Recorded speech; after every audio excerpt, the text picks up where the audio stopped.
Chapter 438. Between the New York City and the ocean, dark clouds covered the vast sky of 10,000 meters in the sky. The sun shone on the helicarrier, and the black steel shell reflected the cold light. The four vortexes of the engines turned together, shattering the wind and clouds within a kilometer radius. Shockwaves visible to the naked eye, originating from the bottom of the aircraft carrier, affected the interior of the aircraft carrier like a tidal wave. The helicarrier kept shaking, causing the people and objects inside to be in a mess. Loki's escape was only the beginning of the war. In other words, Loki had been captured on purpose from the beginning, so that he could come to the temporary base of S.H.E.L.D. and the Avengers. Then, he secretly controlled Hawkeye Barton to destroy the third vortex, and bewitched Toxin and Banna, indirectly creating the uncontrollable monster, the Poison Giant. Everything was to prevent the people from Earth from ruining his great plan. On the open deck of the helicarrier, Luo Ji, who was wearing a golden armor and a cape, stood at the edge of the deck. The wind in front of him messed up his black hair. Feeling the shock waves from the battle below, he couldn't help but smile evilly. That's right. Killing each other has always been the bad habit of you humans. Is that so? A calm voice suddenly came from behind him. Rocky's face stiffened as he turned around to look. He saw one of Director Fury's right-hand men, Agent Ko-sun, standing behind him. He was holding a rechargeable gun with both hands, and the muzzle of the gun was pointed at him. Agent Ko-sun said coldly, "That arrogance is the bad habit of you fake gods. Raise your hands. What weapon is that?" Loki looked at the strangely shaped gun and sensed a dangerous aura from it. He subconsciously obeyed and raised his hands high, but secretly began to cast a divine domain spell. It's made with the energy from the Tesseract. Do you want to try its power? Agent Ko-sun said calmly. That won't be necessary. Loki smiled strangely, and his body suddenly disappeared.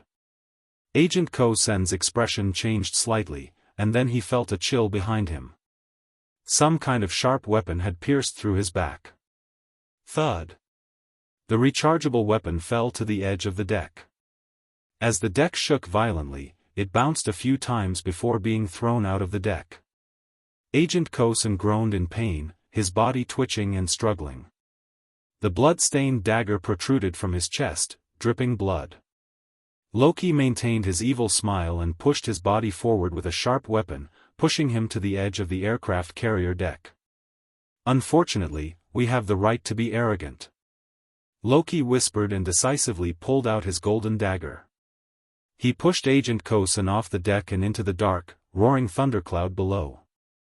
Who? A figure quickly flashed past Loki's side and jumped off the deck without hesitation. In the air, the machine on his back spread out its steel wings. With the engine humming, he accelerated and dived to chase after the free-falling Agent Ko Sr., a falcon? Loki sneered, "Sneak attacking me was clearly the right choice, but you ran to save the weak who was dying. This is also one of the stubborn bad habits of you humans." A black fighter jet approached the helicarrier. The back cabin door opened, and the scientist who was also under mind control said respectfully to Loki on the deck, "Lord Loki, I'm here to pick you up." Loki nodded coldly and jumped into the back cabin of the fighter jet. He looked down at the helicarrier and asked the scientist who was bowing, "Is everything ready?" The scientist hurriedly nodded, "Everything is ready. The only place left to provide energy can activate the Rubik's Cube and open the interstellar portal as you wish." "Very good. Now head to the Stark building immediately," Loki ordered with a smile. "Understood." The scientist accepted the order and left. The back cabin gradually closed. The black fighter jet carried Loki away from the helicarrier and headed towards New York City. A few seconds later, the steel wings pierced through the dark clouds. Falcon Sam carried the severely injured and unconscious Agent Ko-sun out of the thunderclouds and landed on the deck of the trembling aircraft carrier. He looked at the black fighter jet disappearing into the clouds and quickly turned on the communicator. "Captain, it's me, Sam. Loki has already left the aircraft carrier in a fighter jet. I have injured people here, so I can't follow him. Got it. I also have injured people on hand, and there's an extremely troublesome person here. On the other side of the communicator, in the tunnel area near the main pilot hull. Steve hung up the communicator. He carried the unconscious Thor on his back and looked straight ahead with a serious expression. Eddie and Natasha, who were following closely behind, also stopped in their hurried steps. 10 meters away, a black-haired agent in a black uniform was confronting the three of them. He was coldly on guard against Steve and the others. He held a special longbow in his left hand and reached for the quiver on his back with his other hand. Barton? Natasha couldn't help but walk forward. Soon, she was stopped by Steve. Wait a minute, he's obviously still under control. I understand. Natasha took a deep breath and calmed herself down. Her beautiful eyes met Hawkeye Barton's and she said slowly, "Do you still remember me?" Barton, we're the real teammates. Barton remained silent and looked at Natasha. A ripple flashed through his dark eyes, and he actually retracted his right hand. You really do remember. Natasha had just let out a sigh of relief when Barton's eyes suddenly turned cold. He quickly pulled out a few arrows with his right hand and nailed them into the inner walls on both sides. Then, he turned around and ran without looking back. Be careful. Looking at the special arrows that were beeping, Steve cried out in alarm. He threw himself back and pressed Natasha and Eddie to the ground. Then, the special arrows nailed to the wall detonated like a high-explosive bomb. Flames and waves of explosion washed over the tunnel area. The pitiful Thor, the god of thunder, had to act as a human shield, increasing the number of injuries on his body. When Steve and the others got up from the ground, coughing, Hawkeye Barton had long since disappeared from the tunnel. Go after him. Steve carried Thor on his back again and said in a low voice, he went to the main pilot hall. I'll go. Natasha gritted her teeth and rushed to the main pilot hall without caring about her injuries. The main pilot hall was no longer as tidy and orderly as before. All kinds of documents and chairs were lying around. Fortunately, the computer control equipment was not damaged. Director Fry stood on the stage in the middle of the hall and commanded the staff to maintain the normal navigation of the aircraft carrier. He also dispatched special agents to clean up the enemies that had snuck into the aircraft carrier. Agent Hill stood beside Fry and looked around vigilantly. At this moment, she saw a familiar figure appear at the door from the corner of her eye and aimed at them with a bow. She couldn't help but block Fry with her body in horror. Enemy. As soon as she said that, Hawkeye Barton, who had entered the hall, shot his first arrow. The arrow narrowly missed Agent Hill's head, as if it had been shot by mistake. But how was that possible? That was Hawkeye's arrow. Agent Hill looked behind her and saw that the staff in the hall were in a mess. The arrow was inserted into the central console. The modified arrow was inserted into the socket, and the corresponding computer screen turned into a blurry screen half a second later. Emergency procedures activated. Turn off the first and second engine vortexes. Chapter 439. In the main pilot's hall. Warning lights flashed in every corner. The chaotic hall suddenly fell silent when they heard the notification that the engine turbines were turned off. From Director Fry to the staff, everyone held their breaths nervously. The helicarrier only had a total of 4 engine vortexes. One of the engines was damaged just now, which had seriously affected the normal navigation of the entire aircraft carrier. And at an altitude of 10,000 meters in the sky, half of the engine vortexes were turned off at the same time. What did this mean? There was probably no one who didn't know. If one was outside, they would be able to see that the first and second engine vortexes on the same side of the helicarrier's power source gradually stopped spinning, leaving only the third and fourth engines on the other side operating at high load. However, the boost from the 2 engines alone was not enough to keep the helicarrier afloat. As the helicarrier trembled violently again, it tilted towards the side where it lost its power source. Soon, it reached an angle of more than 30 degrees. The two engine vortexes that had stopped dragging the aircraft carrier were like a burden as they began to fall towards the thunderclouds and the land below. "Whoa, be careful. Hold on tight." Screams continued in the main pilot's hall. The originally smooth-tempered floor had now become a fatal shaking slope.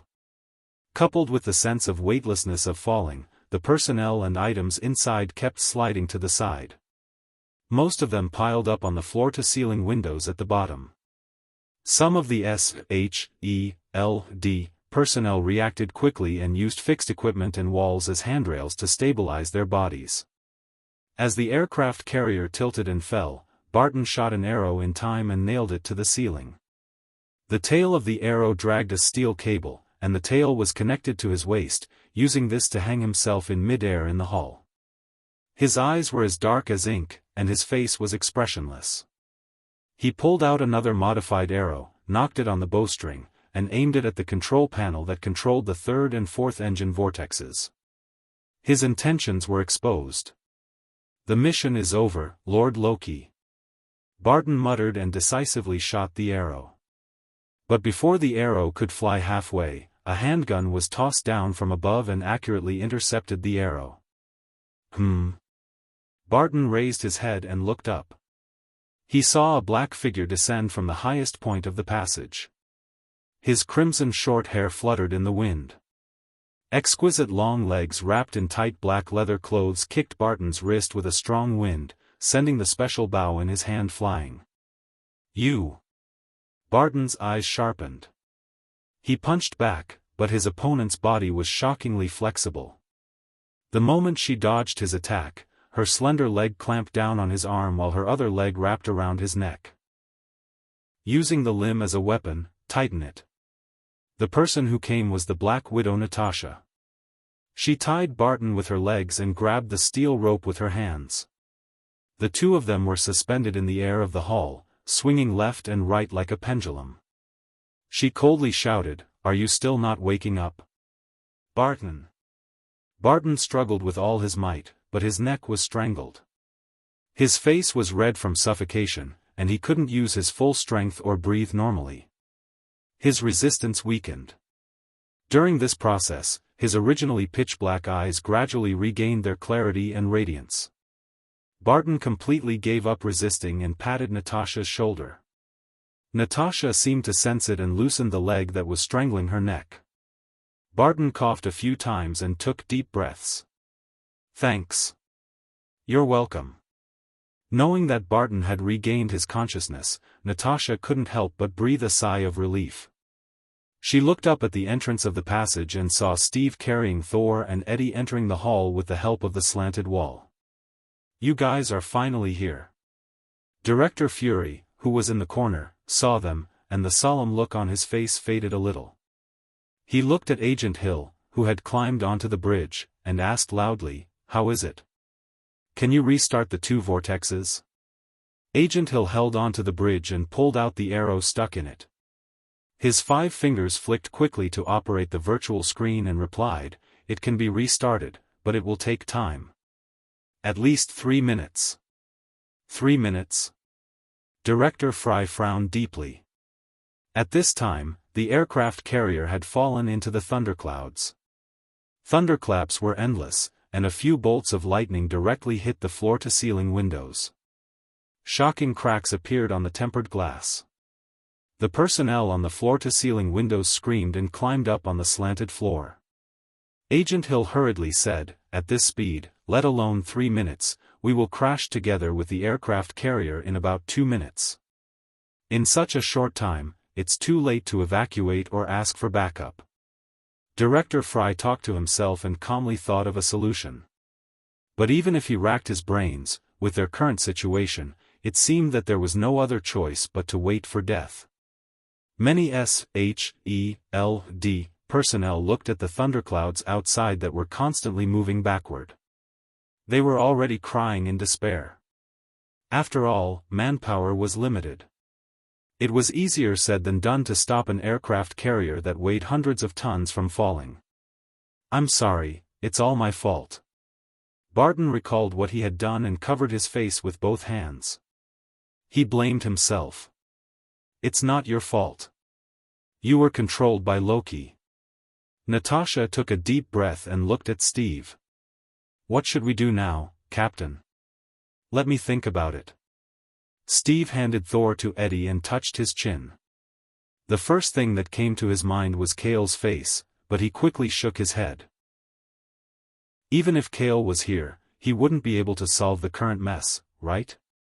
Not to mention that he was not on Earth right now. Steve suddenly thought of something. He took out a small flip phone from his pocket and dialed a number.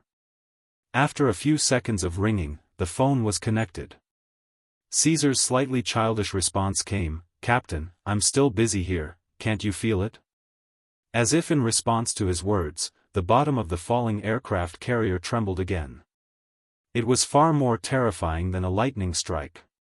The first and second engine systems have been hacked, the aircraft carrier we are on is falling. Steve succinctly conveyed the urgent message. Even he didn't know why he thought of Caesar at this moment.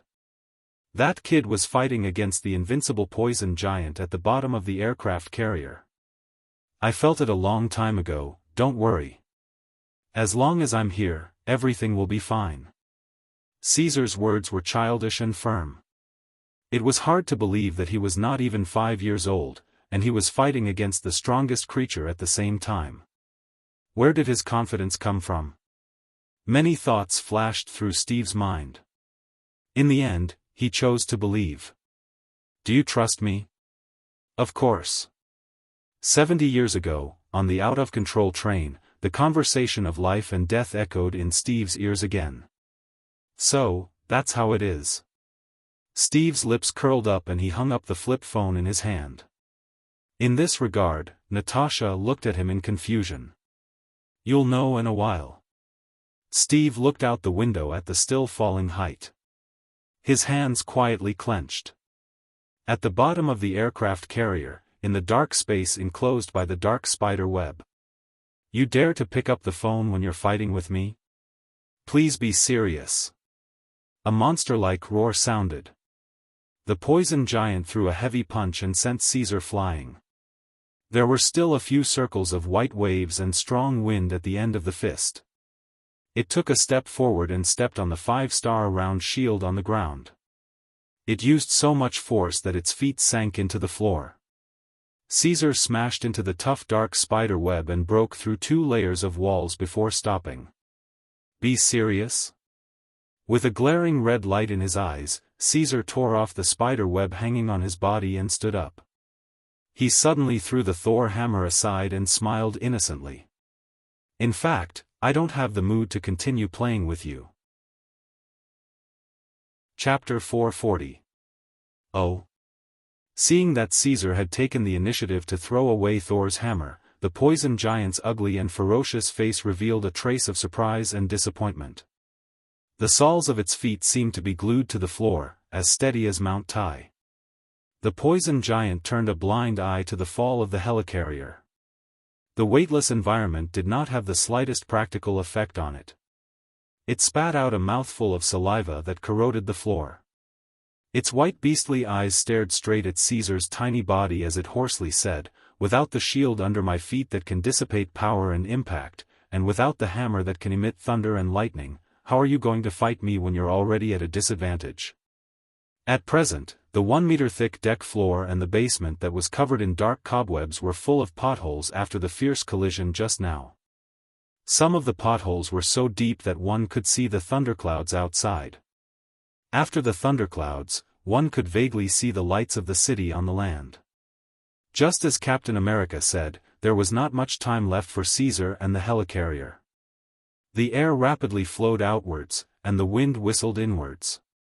This vicious cycle formed in the underground space where the battle was taking place. I don't need any weapons to begin with. This body itself is the strongest weapon. Caesar smiled.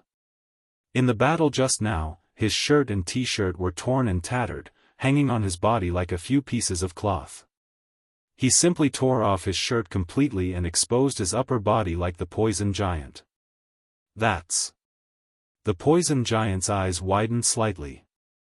It saw that Caesar's 5-year-old body was not as white and fragile as it looked on the outside. His abdominal muscles were as if they were made of steel, tight and strong. After being exposed to the sun for a long time, they were dyed with an extremely healthy bronze color. Even in the impact of the battle just now, which ranged from tens of tons to hundreds of tons in weight, this craft-like young body in front of it did not leave any wounds. Strong, extraordinary, and extremely powerful. There was no doubt that this was a body of steel. How could this be a body that a child could have? There's not much time left. I'm going up, poison. Caesar smiled brightly at the poison giant. Just as he assumed a charging posture, his body instantly blurred and disappeared from where he was, leaving behind a violent shockwave.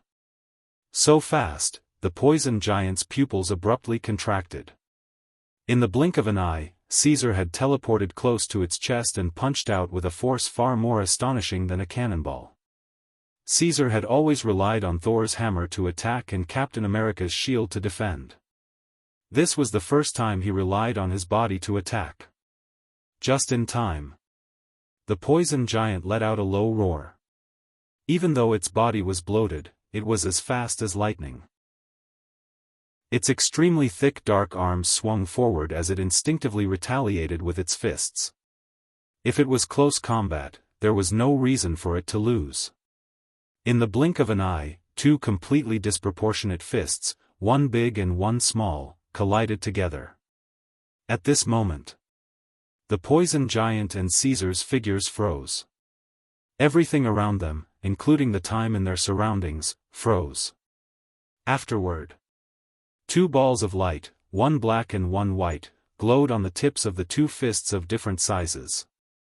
They collided, intertwined, and finally exploded. It was just a pure collision of strength, but it was like a collision of high-tech missiles. It was as if a few tons of explosives had been compressed into a very small ball of energy and shockwaves. With the two of them as the center, layers upon layers of shockwaves spread out from the air like a tide. Boom! Several tough dark spiderwebs were directly broken, and the first layer of steel walls was even corroded by the shockwaves. In the main pilot's hull, the terrifying shockwaves were clearly transmitted here. The floor and ceiling shook like an earthquake, and the people and equipment inside were suddenly thrown into the air. Due to the weightlessness, they continued to roll in the room. Wah! Eddie was thrown down from the mouth of the passage and was quickly grabbed by the collar by a strong arm. Steve lifted him and Thor together in one hand while his other hand grabbed the door handle. Steady! Steve's face was as calm as water as he looked down at the floor-to-ceiling window below. The aircraft carrier had already passed through the thunderclouds and descended to a height of 6,000 to 7,000 meters. Further down was the brightly lit suburbs of the city. Believe in him. Right now, we can only believe in him. Natasha put her hand on Barton's neck and said in a deep voice. The seemingly evenly matched fist fight was just the beginning. Caesar, who was floating in the air, didn't retreat. His left fist didn't stop pressing against the giant's fist. His 5 fingers were clenched tightly as he raised his right fist. Under the poison giant's shocked gaze, he didn't even have time to accumulate strength before he punched towards its chest again. You bastard! The poison giant gritted its teeth and reacted extremely quickly. It raised its fist again to receive the punch. The two fists collided, and a powerful shockwave similar to the one from before erupted. It set off circles of white air waves that violently slammed against the broken wall. Caesar's small face didn't change. His body was steady in the air as he repeated the movements of withdrawing and punching. His attacks were swift and powerful, without any delay. His small arms formed afterimages as he punched forward like a cannonball. The poison giant's face gradually changed. It originally thought that the punches that were infused with the power of 10,000 kilograms were the opponent's ultimate move.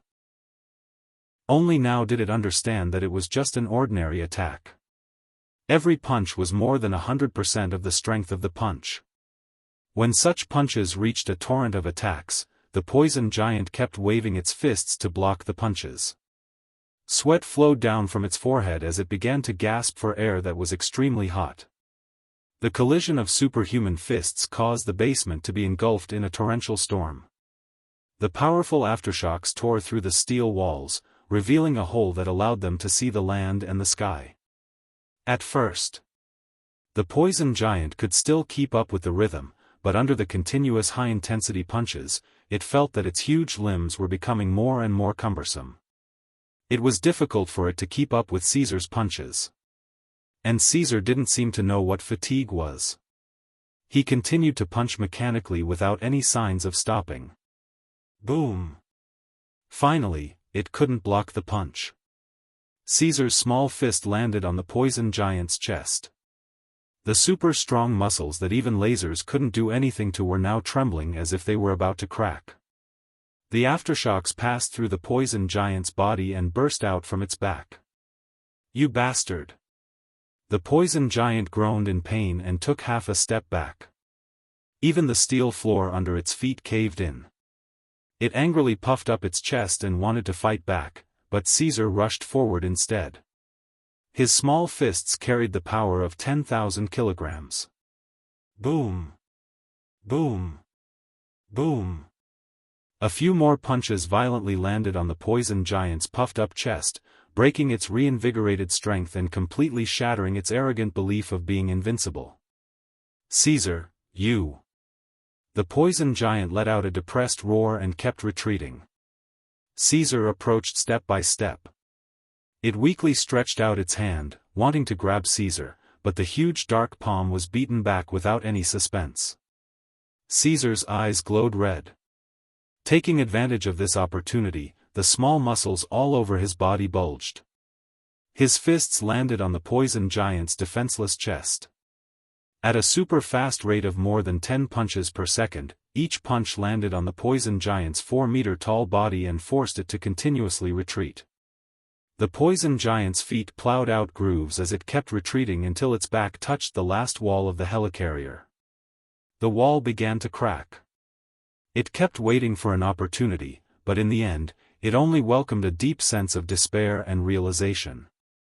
"It's over," Caesar whispered as he looked at the poison giant. His punches didn't stop. Instead, they became faster and more violent. Every punch changed the air pressure and direction of the wind in the basement. "As expected. Caesar, as expected, you're even more powerful." The poison giant let out a low roar. Before it could finish speaking, the steel wall collapsed and its huge dark body was flung out. It was still in the air. The poison giant split into two. One turned into a ball of viscous dark liquid, while the other turned into a large green hulk. They kept tumbling down. Chapter 441. At the severely damaged opening in the deck. Caesar stood alone at the edge of the deck. His upper body was bare and his abdominal muscles were exposed. Wisps of steam rose from his bronze skin. His chest was heaving up and down, and his hands were still clenched into fists. He was clearly less than a meter tall, but at this moment, he looked like an invincible war god. Caesar looked at the poison giant that flew out of the aircraft carrier. Its bloated body split into two and returned to its original form of poison and hulk. He took a deep breath, and only then did his highly tensed body and mind relax slightly. But the moment he relaxed, the soreness, hunger, and exhaustion of his body, as well as the emptiness of the energy in his body, rushed over like a tidal wave. Although defeating the poison giant seemed simple and straightforward, in reality, the battle just now had exhausted all of Caesar's strength and foundation. Even the lightning energy absorbed from Thor's hammer had been converted into bioenergy and strength in his body, and had been completely squandered. If not for the energy replenishment from Thor's hammer, the outcome of this life and death battle would have been hard to say. "It's over like this." Caesar's body was covered in sweat. He only felt that the strength in his body had been drained. This was the first time he had felt so weak and powerless since his clone was revived. His eyelids were heavy as lead, and his consciousness was becoming more and more blurry. No matter how strong the blood flowing in his body was, and how strong his body was, this body was still not fully developed. Caesar slowly closed his eyes. His body fell forward, and just like that, he fell through the opening in the deck. He had just left the interior of the aircraft carrier when he was caught in the strong wind outside and fell down. His blonde hair was blown into a mess by the wind. Because the aircraft carrier still had 2 vortex engines, the speed of its fall was half a beat slower than Caesar's free fall. The tilted aircraft carrier and the unconscious Caesar. The two fell one above the other. When the altitude dropped to about 3,000 meters, the forests, lakes, towns, and so on the land below became clearer. The men who labored on the outskirts of New York had only to raise their heads that morning. It was like a fortress, but it was bigger than a fortress. It was like an island, but it was more angular than an island. It was a helicopter aircraft carrier created by Earth's top technology, and it descended from the sky with black smoke curling behind it. In the main driving hall. "Can you restart the engine in time, Hill?" Director Frey's face was ugly. He looked at the approaching surface and then looked at Agent Hill on the bridge. Agent Hill's face was extremely pale. She shook her head and said, "I still need more than a minute. I can't make it. In half a minute, the aircraft carrier will crash to the ground." "Is that so? Is this the end?" Director Fry smiled bitterly. He clenched the handrail so tightly that his knuckles turned white. Once the helicarrier crashed, the ammunition inside would undoubtedly explode, blasting everything within a dozen kilometers of the crash site into nothingness. The SHELD staff and the members of the Avengers on this aircraft carrier would suffer heavy casualties. No one on Loki's side stopped him. After he opened the interstellar portal, the alien army would occupy and slaughter this blue planet. After this battle ended, the human race on Earth would be destroyed. Damn it. Holding the iron door handle with one hand, Steve's face was slightly red. His tall body was hanging at the entrance of the passage, and his other hand was holding Thor and Eddie. The communicator he carried with him suddenly rang. "Captain, are you there?" "Sam," Steve responded in a low voice. "Captain, are you in the main driving hall?" "I'm coming to save you now." Outside the descending helicarrier, Falcon Sam was wearing goggles. He was spreading his steel wings and diving down head first, trying to find the location of the main driving hall. "No, don't come in." Steve decisively refused. Looking at the descending altitude of 2,000 meters, he said firmly, "If you go into the main hall of the aircraft carrier to save me now, you won't even be able to get away. If we are destined to die here, then you will be one of the surviving heroes of Earth." "Captain." Sam gritted his teeth. "You want me to watch you die? I can't do it. We are not waiting for death." Steve said in a deep voice, "We are waiting for hope." "Hope?" Sam repeated in confusion. "Yes, hope." Steve took a deep breath and looked out of the floor-to-ceiling window. They were still descending, but they could already see the end of the forest and lake. He said to himself, "The vibration of the fight has stopped, which means he won." Caesar said he can solve the current problem, then what is he waiting for? At this moment, about 1,000 meters in the air, the unconscious Caesar was still tumbling down. In the whistling wind, Caesar's eyebrows twitched, and then he opened his eyes with difficulty. He looked at the land below him and then looked up at the aircraft carrier that was still falling. He instantly woke up. "Right, I can't stop here, I still have to stop the aircraft carrier from crashing," Caesar murmured weakly. His body was too tired, and there was no energy in his body that could be extracted and converted. He could not even maintain a normal flight, let alone try to save the aircraft carrier. "I was too careless, too careless. I actually used up all my energy and strength." Caesar clenched his fists unwillingly. "Is this the end?" Caesar had the same question as Fry. Suddenly, an orange-yellow light fell in front of Caesar's eyes, causing his eyes to be filled with sparkling golden light. This is... Caesar's eyes widened in surprise. He saw that the sky was covered by dark clouds, and the bright sunlight shone on his naked upper body. Thump! Caesar's weak heart suddenly beat vigorously, and his breathing became more and more regular. If he could look inside his body, he would see that a giant energy conversion factory had formed in his body, absorbing the falling solar energy crazily. My strength is back. Caesar's eyes were as bright as the stars. He let out a breath, loosened his fingers, and then firmly clenched them into fists. He abruptly did a somersault in the air and instantly stopped the inertia of his falling body.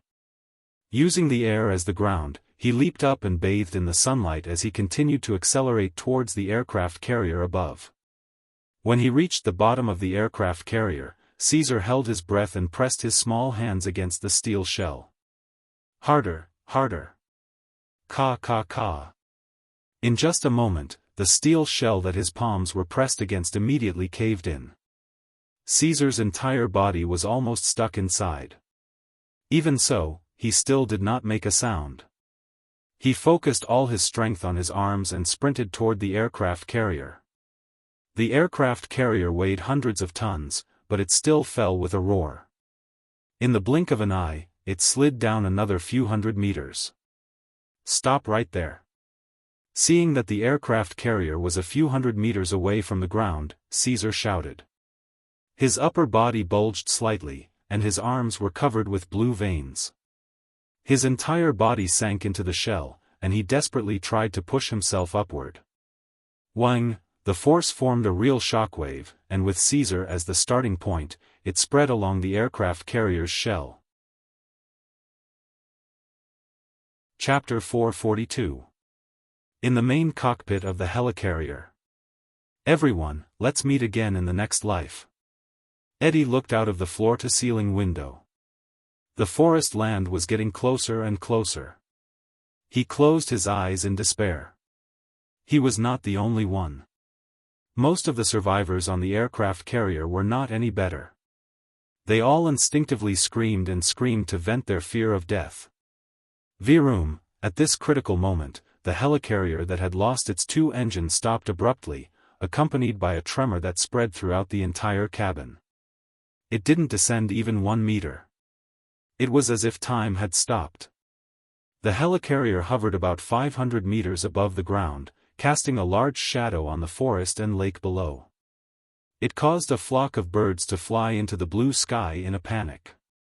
The New York civilians who happened to be nearby saw this scene and could not help but sit on the ground. They held their breaths and looked at the dark and cold steel military fortress in the sky in horror. The weightlessness and tremor stopped at the same time. The helicarrier maintained its tilt and returned to its original calm state. The main cockpit fell into silence. A few seconds later. The helicarrier stopped. What's going on? Oh my God, everyone is still alive. The survivors on the aircraft carrier looked around and couldn't hide their surprise as they whispered to each other. Director Fry confirmed that the helicarrier was no longer falling. He breathed a sigh of relief and looked in the direction of Agent Hill. Could it be that the two engines have been restarted? No. Hill stopped operating the virtual keyboard and looked at the projection screen in front of him that was still being repaired. Tap tap. Steve let go of the iron door handle and landed steadily on the ground. He put down Thor and Eddie. He dialed the communicator and asked in a deep voice, Sam, did you see that? What's going on? Captain, in fact, I'm not too sure either. Sam spread his 3 to 4 meters long steel wings and circled around the helicarrier. He then dived to the bottom and frowned as he looked at the helicarrier that had stopped falling. On the side of the helicopter carrier that was tilted downwards, the two engine vortexes had yet to be restarted. Only the two engines on the other side were dragging it. However, at this moment, the bottom of the helicopter carrier seemed to have been injected with a third party's power, allowing the heavily damaged aircraft carrier to hover steadily in the air. Sam flew to the bottom of the aircraft carrier. Soon, he seemed to have discovered something. His tanned face was shocked, and an expression of disbelief appeared on his face. "Oh my God! Did you find anything, Sam?" Steve asked anxiously when he heard the exclamation from the other end of the communicator. "It's Caesar," Sam replied with a trembling voice. "Caesar, did you see Caesar? Where is he now?" Steve asked. Sam swallowed hard and said with a dry mouth, "He is carrying the helicarrier you are on." "What are you talking about?" Steve suspected that he had misheard. He looked at Natasha, Eddie, and the others beside him, who were also in disbelief. "Captain. It's Caesar. He is carrying the aircraft carrier with both hands and preventing it from falling further," Sam shouted excitedly. He hovered below the aircraft carrier and looked up at the extremely short figure at the bottom of the aircraft carrier. The body of a young child, to the helicarrier, was like an ant to an elephant. But now, the insignificant ant was carrying the elephant on his shoulders. He was standing in the sky. Caesar's body was almost completely sunk into the bottom shell, but his hands were still strong enough to support the helicarrier, pushing it up with indescribable superhuman strength. With the sun rising from the horizon as the background, his blonde hair became extremely bright and dazzling. Sam stared blankly. This extraordinary scene of turning the tide was deeply engraved in his mind. He would probably never forget it. "Rise." Caesar's small face was extremely serious. The blood in his body was boiling and flowing like lava. His body was still in the stage of exerting force. His arms, left shoulder, and even his small head were all holding up the hard shell of the helicarrier, rapidly converting the solar energy into infinite power. Under the irrigation of superhuman strength, the helicarrier was lifted up little by little. Caesar tried his best to carry the helicarrier, sweat dripping down, and flew steadily into the blue sky with difficulty. In the main pilot's hall. After hearing Sam's feedback and seeing the helicarrier rising, Steve breathed a sigh of relief and sat on the floor next to the unconscious Thor. Steve smiled and whispered, "I knew it. That guy always does what he says. Yeah, no matter when, he always does something shocking and gives us a big fright." Natasha nodded in agreement. Eddie was confused. He looked at Steve and Natasha. "What are you talking about?" Steve and Natasha looked at each other, smiled, and waved their hands at the same time. "Nothing." Director Fry quickly said to Hill, "Hill, take this opportunity, quick." "Of course I know." Hill replied and put his hands on the virtual keyboard. His 5 fingers flicked quickly, and the projection screen showed a progress bar that was almost full. "The first and second engines are rebooting. 3, 2, 1, system rebooting complete." This prompt sound was like the sound of nature, and it sounded in the main pilot's hall. Outside, Sam looked up and saw the first and second engines at the bottom of the helicarrier. The giant windmill began to rotate slowly, and the strong driving force caused the helicarrier to tilt to one side and rise quickly. At this point, the helicarrier returned to normal navigation. Caesar's hands were still at the bottom of the helicarrier. It was not until the helicarrier was 1,000 meters above the ground that he released his hands with relief. "It's over." The power faded, and the conversion of solar energy in his body suddenly stopped. Although there was still energy left, the fatigue of his body had long surpassed his endurance limit. He had been relying entirely on his willpower to hold on until now. As soon as Caesar closed his eyes, he completely fainted. His body, which was originally full of vitality, suddenly became like a rock, falling straight down from the sky. "Sam, the engines have been repaired. You and Caesar come to the main pilot's hall." In the hall, Steve said to the communicator. Sam hurriedly responded, "I'm afraid not yet." "What's wrong?" Steve asked in surprise. "He's falling. Caesar is falling." At the same time, Sam folded his wings inwards, and his arms were also close to his body to reduce the air resistance and accelerate his dive, chasing after Caesar, who was unconsciously free-falling. They were getting close. Sam stretched out his hands and hugged Caesar. The steel wings on his back spread out, and with the hum of the mechanical engine, he fiercely flapped and soared into the sky. Chapter 443. After ascending and maintaining an altitude of 5,000 meters, the helicarrier finally returned to normal navigation. After the baptism of the previous fierce battle, whether it was the surface of the helicarrier's shell or inside the cabin, there were tragic traces of a mess. The helicarrier's shell and deck were cracked in many places, and there were extremely serious gaps. In order to ensure that there would be no more accidents, the staff could only use iron plates to repair the holes in an emergency. This was like mending a few conspicuous ragged patches on a brand new gorgeous dress. The third engine vortex was still emitting wisps of black smoke, making caw-caw noises. Inside the helicarrier, the staff had begun to clean up the passage and the cabin, take away the bodies and the wounded, and put the instruments, tables and chairs back to their original places. However, many people were still in a trance, and their faces were stiff and expressionless. Obviously, they had not yet reacted to the surprise attack just now. The scene could only be described with one word: tragic. It was too tragic. In the main pilot's hall, under the organization of Director Fry and Agent Hill, some of the staff were reorganized into a pilot team to monitor the damaged helicarrier indiscriminately and count the casualties and damage caused by the attack. Captain America Steve, Black Widow Natasha, and Hawkeye Barton sat side by side on a step in the hall, looking at the post-war repair site below in a trance. "We've lost this round." Steve lowered his chin with both hands, and his handsome young face was solemn. He sighed softly and said, "We lost completely. Sure enough, we can't underestimate Loki from the alien divine realm. He is a very difficult guy to deal with." Natasha said with emotion, "Captain, the previous war was better, right? There were no scheming spies lurking, no gifted aliens involved, and no flying magic hammers." "It's hard to say."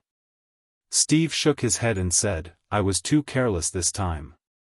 I used to rely on that person and follow his shadow, but now I can only grope forward step by step." Natasha lowered her head and whispered, "Me too." If he always followed behind that person, his body and mind would inevitably slacken, and he would never be able to become a hero who could take charge alone. Director Fry walked over from a distance. He glanced at Steve and the other two who were still immersed in their failure and lightly said, "In the previous raid, 26 agents of SHELD were killed, and many more were injured. During this, Agent Coulson did not have the time to perform first aid and died. He's dead." Director Frey's tone became unusually heavy. "Agent Coulson. He was one of the veteran agents who assisted Fry in creating the Avengers. As long as one was a member of the Avengers, there was probably no one who did not know him." "Damn it!" Bart blamed himself and slammed his fist on the floor. Steve was silent, not knowing what to say. "What about young Master Caesar? Is he all right?" Natasha asked concernedly. Fry nodded and said, "Caesar is fine. He's just still unconscious. In the battle just now, he has exceeded his body's limit and can no longer participate in the next battle. As long as he's fine." Natasha lowered her head in shame. Just now, they did not help at all. Director Fry looked at Steve and the other two who were silent. He suddenly took a deep breath and shouted, "You three are the top agents and super soldiers on Earth.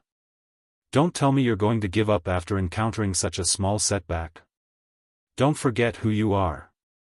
Steve and the other two trembled. "Of course we didn't forget, we are, the Avengers." Steve clenched his fists and slowly stood up from the stairs. At the same time, Natasha and Barton also stood up and stood on the left and right of the captain. "That's right. Director Fry showed a gratified expression and said with a dark and serious face, "Don't think about backing down. Even if you have to bite the bullet, you have to fight for me. Otherwise, how can you be worthy of the sacrifice of those agents?" "Indeed, no one can be sacrificed anymore." Natasha nodded in agreement. Barton said coldly, "I'll shoot my arrow on that bastard's head." Then now, Director Fry was about to say something, but the door of the driver's room suddenly opened. Thor, wearing a red cloak and silver armor, walked into the main driver's room while rubbing his messy blonde hair. He glanced at everyone and said, "Hey, did anyone see my hammer? Saul, you're finally awake." Natasha let out a sigh of relief and blinked. "Can't you use summoning spells? That's why it's strange. I can't summon my hammer." Thor waved his hand and anxiously walked around the hall. He glanced around and didn't remember that he was almost killed just now. He regarded Thor's hammer as more important than his own life. "I know where your hammer is." Steve stepped forward and patted Thor's shoulder to comfort him. "My shield should be there too." "Is that so? That's great. By the way, where's my brother Loki?" Saul first expressed his gratitude, then he looked around and said in hindsight. This insensitive reflex arc, everyone in the hall was speechless. This funny scene just eliminated the atmosphere of depression and sadness that had accumulated before.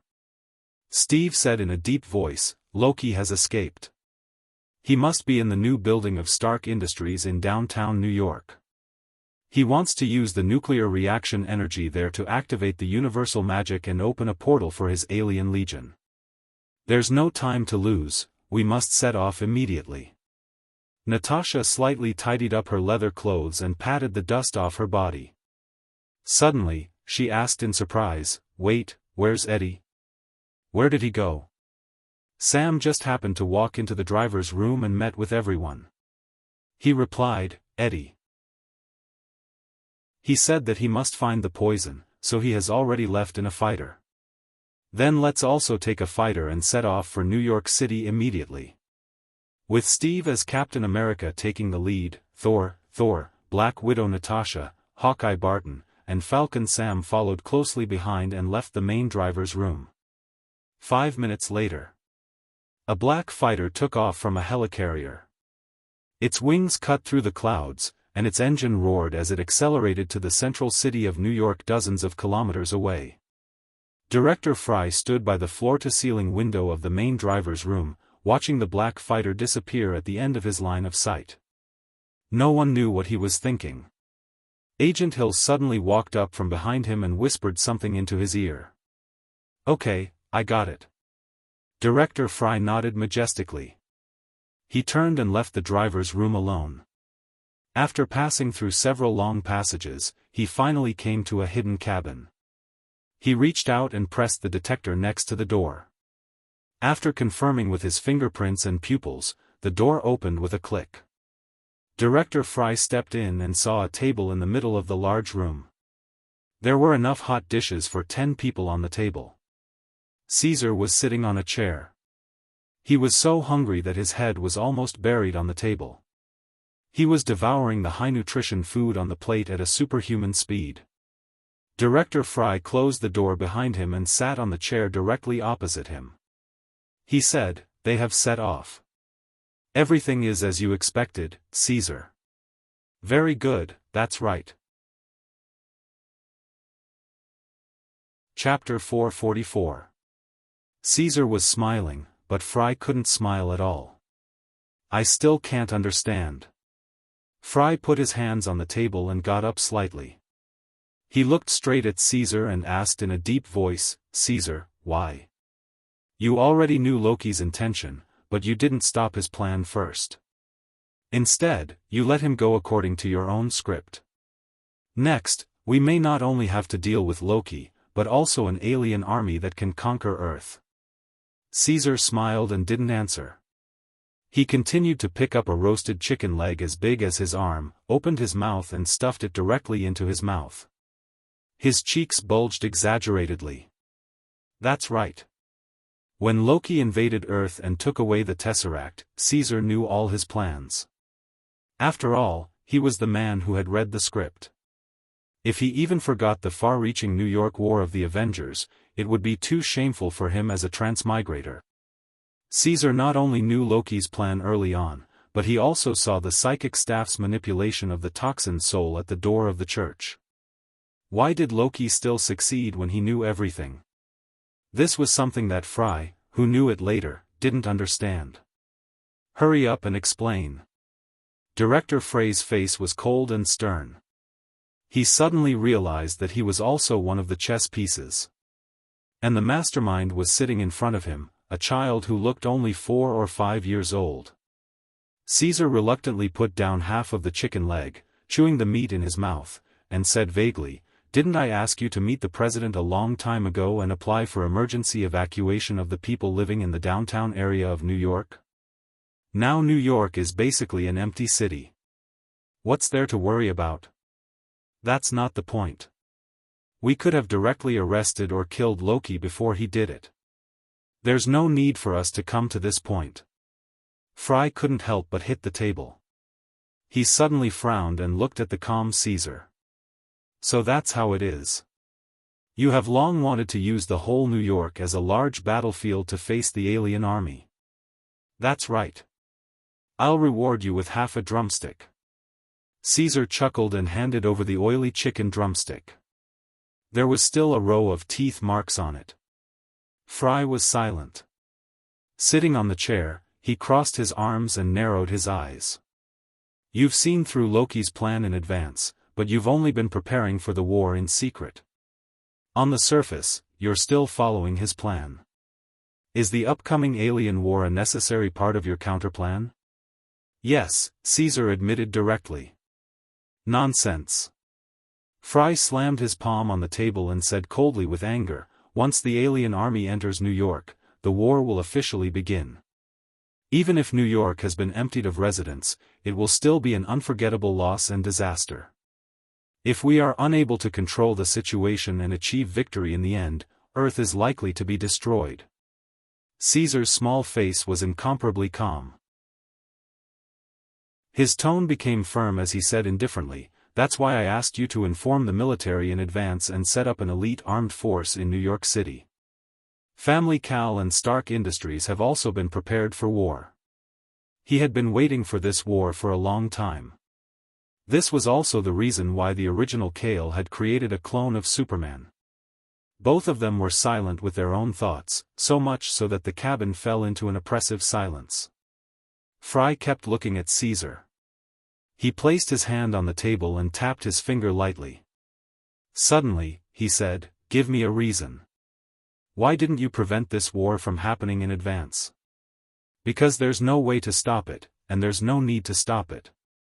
Caesar spread his hands and said to Fry, "You should know very well that there are many other forces outside Earth, and the Cosmic Origin Stone is a supreme treasure that some high-dimensional forces are crazily fighting over. Due to the exposure of the Cosmic Origin Stone on Earth, even if we stop Loki today, there will be more extraterrestrial forces descending in the future." Fry said thoughtfully, "So you want to reverse the situation and use New York as the home ground to take the initiative to welcome the first alien invasion." This was undoubtedly the action of a madman. One must know that the worst result could be that Earth would be doomed eternally. Caesar nodded and said, "I've already figured out Loki's strength. Without the Spirit Scepter, he is no threat at all. If we can't even defeat part of the extraterrestrial army led by Loki, then how will we deal with the more powerful extraterrestrial forces in the future? If we can achieve victory in this war, we are destined to be recorded in history. Not only can we take the opportunity to improve our technological level and reduce the gap between us and the enemy, but we can also sound the alarm to all humans on Earth that the future danger will come from beyond the heavens." Caesar's eyes were as bright as gems. His eyes were filled with determination and determination. This was a hurdle that New York, and even Earth, had to cross over. Only by crossing over would there be a future. Caesar's vision was not limited to the present, but extended to the direction of the future for more than 10 years. "I understand. Fry sighed. What would come would come. This alien war was inevitable. At this time, Fry remembered that a few years ago, when Kale had just returned from space, he did not hide the matter of the aliens. Instead, he told the world through the media. At that time, he could not understand, but now he understood. It was inevitable to cause panic, but only by knowing the potential enemy could they better deal with it. And today, the alien enemy had really come. After this war, everything would be overturned, all cognition and rules. Earth, which had been in a dark forest and had been isolated from other civilizations, was about to make its first appearance in the universe and fire the first shot. Kale, we must win this war. And we must win beautifully. Fry stood up, turned around and walked to the door, saying, "We, SHELD, will do our best, no matter the cost." After Fry left, only Caesar was left in the closed cabin. Full force, Caesar muttered to himself, his small hand grabbed the meat on the table and stuffed it into his mouth. Energy could be replenished through various channels, but hunger could not be eliminated. He took advantage of the current time to let his body have a good rest. At this time, in New York City, it was noon, and the usually bustling commercial streets were now empty.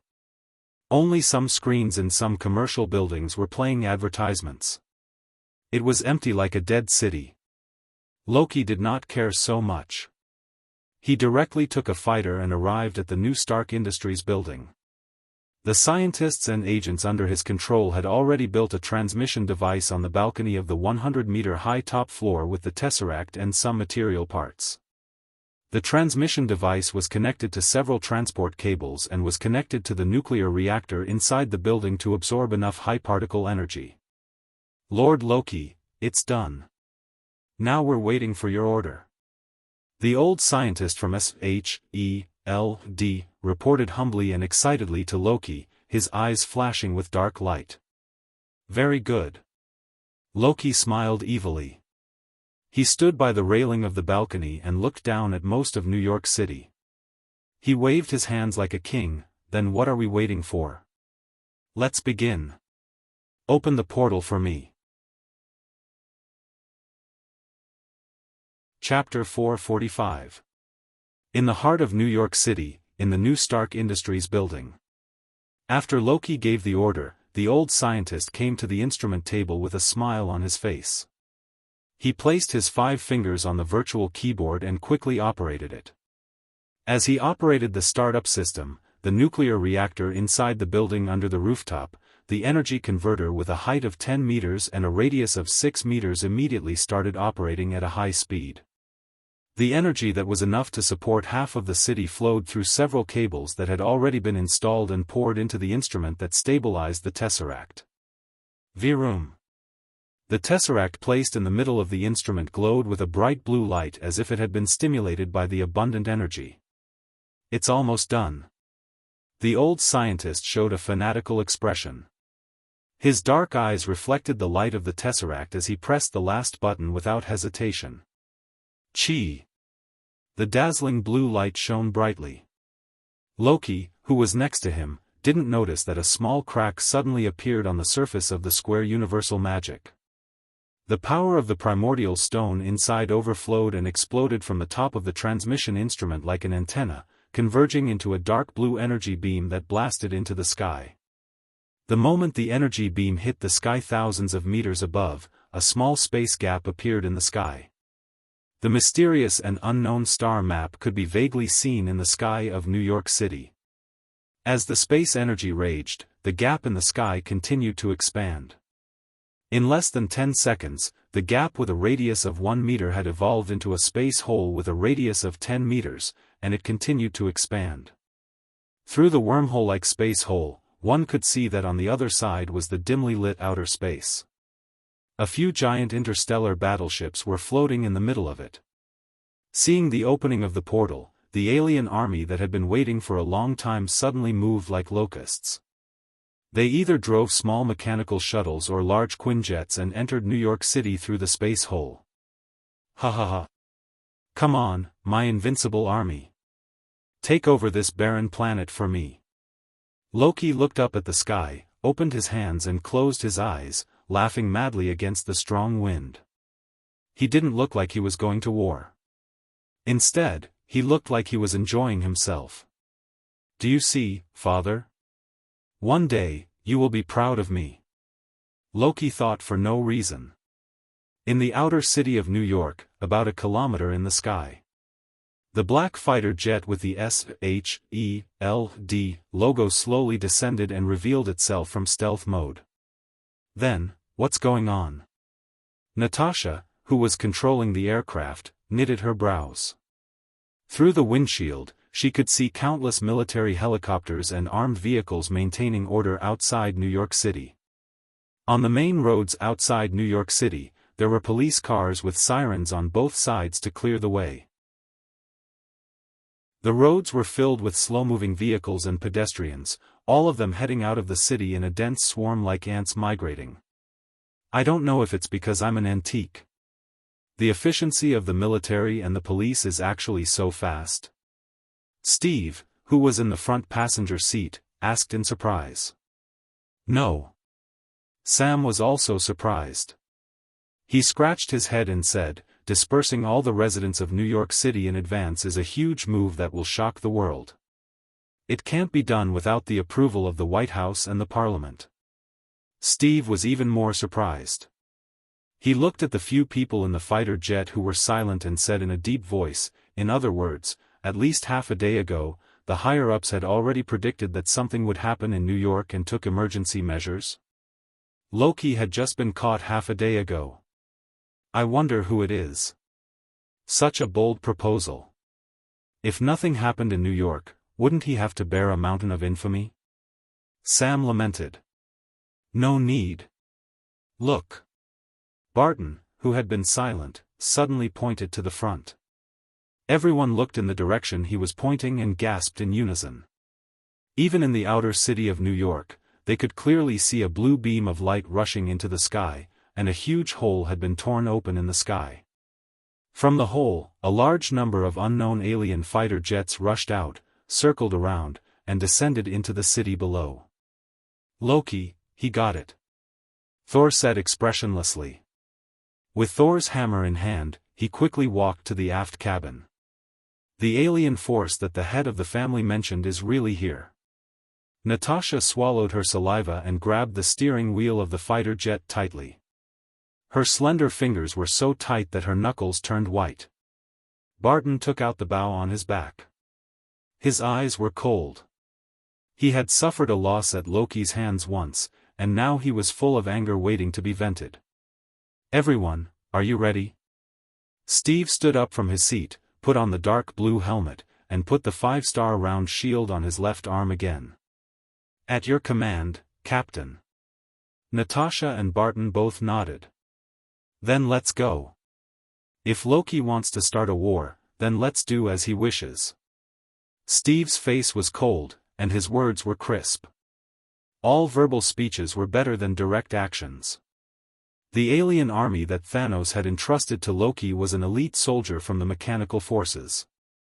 These mechanical soldiers were iron-blooded and obedient. They were good at using mechanical fighter jets and laser weapons to launch aggressive attacks. Most of the mechanical soldiers that had just descended from the wormhole were driving small shuttles and wandering back and forth in the sky above the streets. However, they were facing an empty city that had long been evacuated. While they were confused about the situation, the windows of many buildings quietly opened. The rocket launchers placed in the rooms were aimed at the alien shuttles wandering outside the streets. At this moment,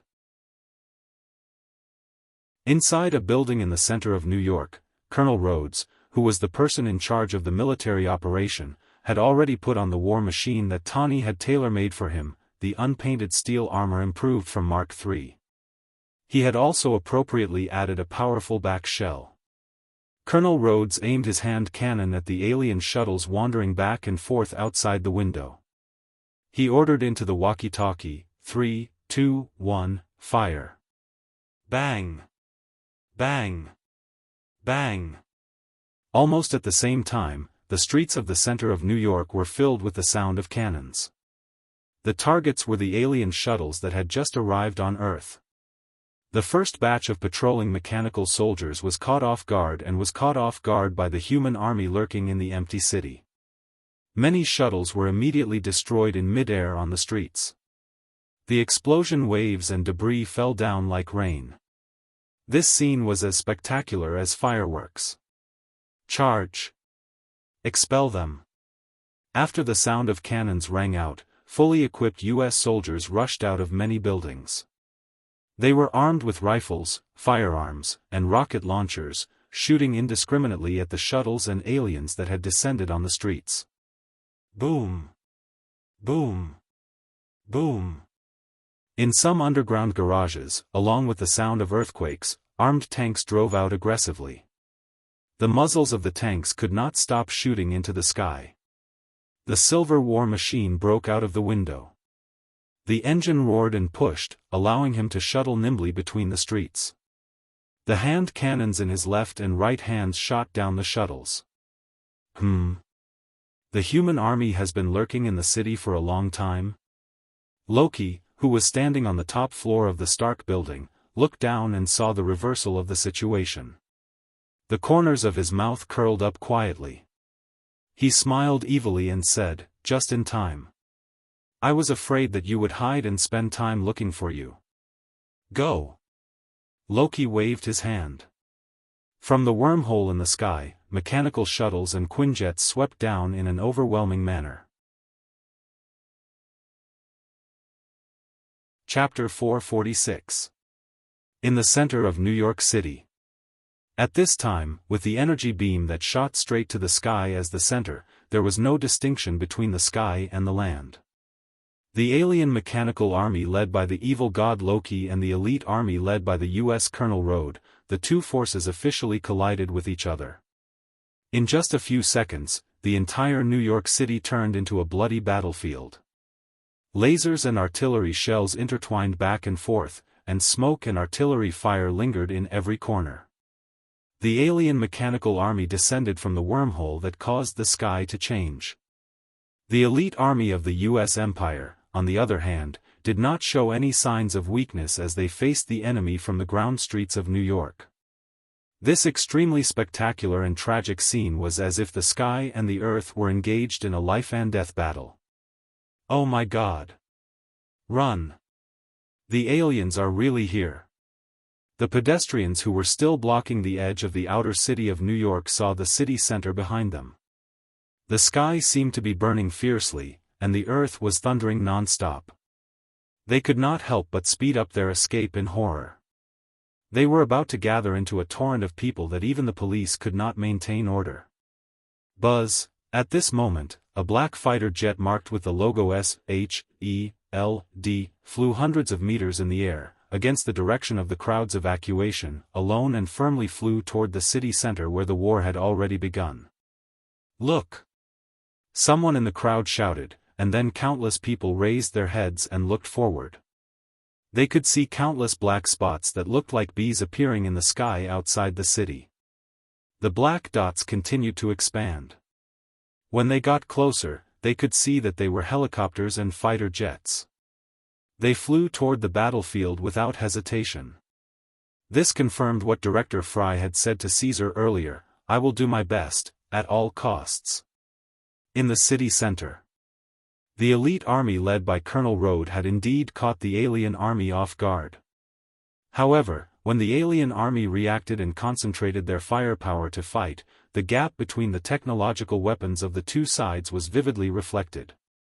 The standard weapons of the alien mechanical army were all laser beam energy. The power could easily penetrate the armored tanks on Earth, which were known as the Land Overlord. In addition, the mechanical invaders were crazy and did not die. Their numbers were astonishing, and their attacks were rampant like locusts. They suppressed the elite army of the U.S. Empire to an absolute disadvantage. Ah! Come on, alien bastard! Colonel Rhodes, who was also known as the War Machine, started his engine and floated in mid-air. He was surrounded by several small shuttles and could only rely on flying and moving constantly. While dodging the laser beams, his left and right hands were constantly switching between firing hand cannons. However, there were simply too many extraterrestrial invaders. They surrounded him tightly and gradually narrowed the encirclement amidst the intense exchange of fire. The pressure from the enemy almost made Rode breathless. Wearing the war machine armor, he scanned his surroundings and looked at the alien shuttles that were closing in on him. Suddenly, he activated a device on his wrists and spun his hands. Have a taste of this. The small shuttles and the alien invaders swarmed toward the war machine. The moment they were about to drown him, 2 scorching red lasers shot out. As the lasers swept left and right, the alien invaders and the small shuttles within a 10-meter radius were all cut into pieces and fell to the ground. Even Rhodes himself did not expect that the one-time emergency weapon that Tawny had configured for him a few years ago would be so powerful. He floated in the air in a daze, looking at the enemies around him that had been wiped out. Then, he looked at the laser device on his wrist that had been destroyed. He could not help but blurt out, "Tawny, I love you." Soon, Rhodes could not be happy anymore. A dark cloud-like shadow shrouded him. The war machine looked up and his pupils suddenly shrank in surprise. A large alien battleship was approaching. The alien battleship was the size of a normal aircraft carrier. Its shape was similar to a centipede. Under the sun, it reflected a faint cold steel light. It swam in the sky and pressed down on the war machine like a small mountain. Countless muzzles adjusted their angles and aimed at the war machine. F***CK. The gap between their weapons was too big. The war machine did not even have the thought of fighting back. He turned around and accelerated. The alien battleship chased after them relentlessly, rampaging through the streets. Skyscrapers were easily knocked down by it, and they collapsed to the ground. The war machine was in front, and the Quinjet was behind.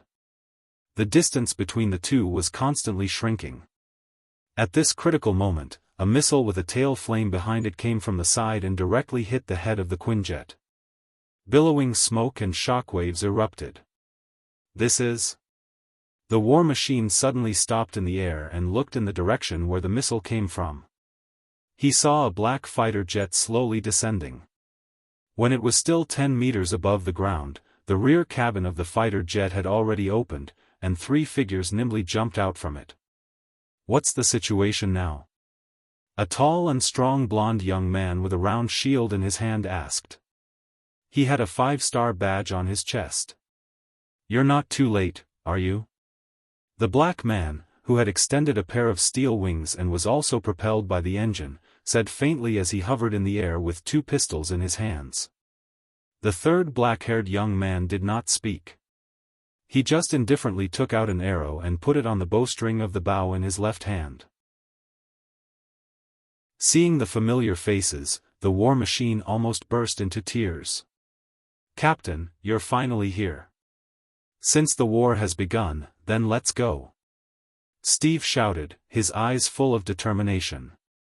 "Yes, sir." Everyone responded in unison. At this moment, someone was still on the way to the battlefield. The New York War. This is really spectacular. Seeing it in the movies is far better than experiencing it in person. At the border of the central area of New York, Caesar flew at a low speed in the air. His superhuman vision could clearly see the fierce city battlefield more than 10 kilometers away. He could also see the flashing lightning. Obviously, even Thor had officially joined the battle. To catch the bandits, first catch the ringleader. Should I go find Loki now and beat him up? Caesar touched his chin. While he was thinking, suddenly from the street not far away, he sensed some kind of strange energy wave. This feeling is... Caesar opened his eyes in surprise. Bricker Street, on the roof of a house A177. This place was shrouded in a fog-like camouflage and a layer of magical shield, blocking the alien mechanical soldiers who wanted to invade. A bald woman in a yellow robe stood on the roof of the building with her hands behind her back. Her left wrist glowed with a circle of Dharma seals. As she kept waving her left hand, the shells bombarding the protective shield of the house were deflected in advance. Ta! Light footsteps sounded behind her. The bald woman looked back and saw a blonde child about 5 years old smiling at her. Long time no see, Ancient One. Alpha Centauri was not surprised at all. There was a hint of helplessness in his eyes. Yeah, long time no see, General Kale. Chapter 447. General Kale. I haven't heard this name for a long time. It's been 70 or 80 years since the end of World War II. Caesar sighed. His body ignored gravity and floated up from the ground. His sapphire-like eyes looked at Alpha Centauri, and he asked in surprise, "How did you recognize me so quickly?" Ancient One put his hands behind his back, and without hiding anything, he directly explained, "All creatures have a unique soul from the beginning of their birth, and we, the Guardian Sorcerer, have a pair of eyes that can see the soul clearly." So that's how it is. Caesar nodded approvingly. His Superman doppelganger was created by splitting his soul. Naturally, he believed in the mysterious and unpredictable soul. However, believing in it was one thing. If one wanted to touch the realm of the soul, there was a gap between heaven and earth. I don't know what level of ability card this old woman has after practicing magic for hundreds of years. I really want to take a good look. Caesar looked at the Ancient One who was standing in front of him, less than 3 meters away. He was itching to borrow the card drawing system from his main body. The idea of drawing the ability card from the Ancient One had persisted for decades. Unfortunately, when his main body was here, he couldn't find the Ancient One anywhere. His main body wasn't here, but his doppelganger accidentally found it. When Caesar thought of this, he was like a child who had lost his candy, and his ears drooped dejectedly. The Ancient One didn't think that Caesar was still thinking about her. She turned her back to Caesar and stood by the railing with her hands behind her back. She calmly looked at the extremely chaotic and tragic New York battlefield outside the house's protective net. The Ancient One said in a faint tone, "General Kale. Decades ago, when I first saw you in New York, I knew that you were the one and only evil star in the world. You are a person who can affect the world and even the universe dimension by yourself. That's a bit too much. Who would say that others are evil stars?" Caesar helplessly spread out his hands and floated forward, leaning side by side with Ancient One, and also looking at the chaotic battlefield outside. "Other alien forces have come to our door to bully us. To put it crudely, they are riding on your head. We can't wait for them to slaughter our loved ones and ravage our world, and then find ways to take revenge." The Ancient One retorted, "You are right, but it's not a foolproof plan. War has never been able to solve the fundamental problems." Caesar smiled and replied with certainty, "A foolproof plan is to always be in awe of the weak and have a powerful strength that is above others." Ancient One was silent. The strong preyed on the weak, and the strong were the king. This was the eternal truth of the universe. She naturally couldn't refute it, but she couldn't completely accept it in her heart. It was easy to say that she had the strength to be above others, but she didn't know that there was always someone better than her. Even Alpha Centauri, the guardian of the Earth, didn't dare to say that she had enough strength to protect the Earth from external invasion. However, she had things that others couldn't do, but it didn't mean that the man in front of her couldn't. "If it's him, maybe he can really do something that even I can't do," Ancient One thought in his heart. Looking sideways at Caesar, he nodded imperceptibly, and the corners of his mouth curled up slightly. "Then, I'll wait and see." Caesar laughed casually, "Ancient One, you are not young anymore. If you can't do anything, then retire as soon as possible. Sit in the audience and watch my performance. I will beat up all the villains who dare to come to Earth." Isn't it a bit too much to say that to a lady that she is too old? The Ancient One smiled faintly. She had always been serious, but at this time, there was a hint of ridicule. Decades passed in the blink of an eye. As the guardian of the Earth, Alpha Centauri finally recognized Caesar as Kale.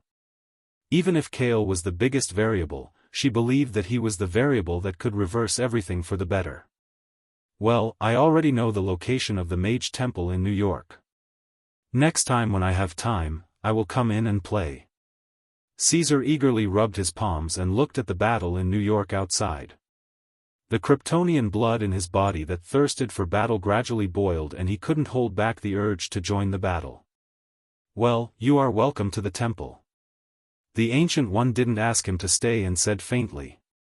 Caesar waved goodbye and was about to fly out of the ancient house when he suddenly turned back and asked the Ancient One, "Are you really not going to do anything this time?" The Ancient One shook her head gently. With the time gem in hand, she had already seen the various endings of the battle in New York. There were a total of 1665 endings, and as long as Caesar was there, it would be a complete victory. What did this mean? It meant that Caesar alone had the terrifying combat power to expel Loki and his alien army out of the country.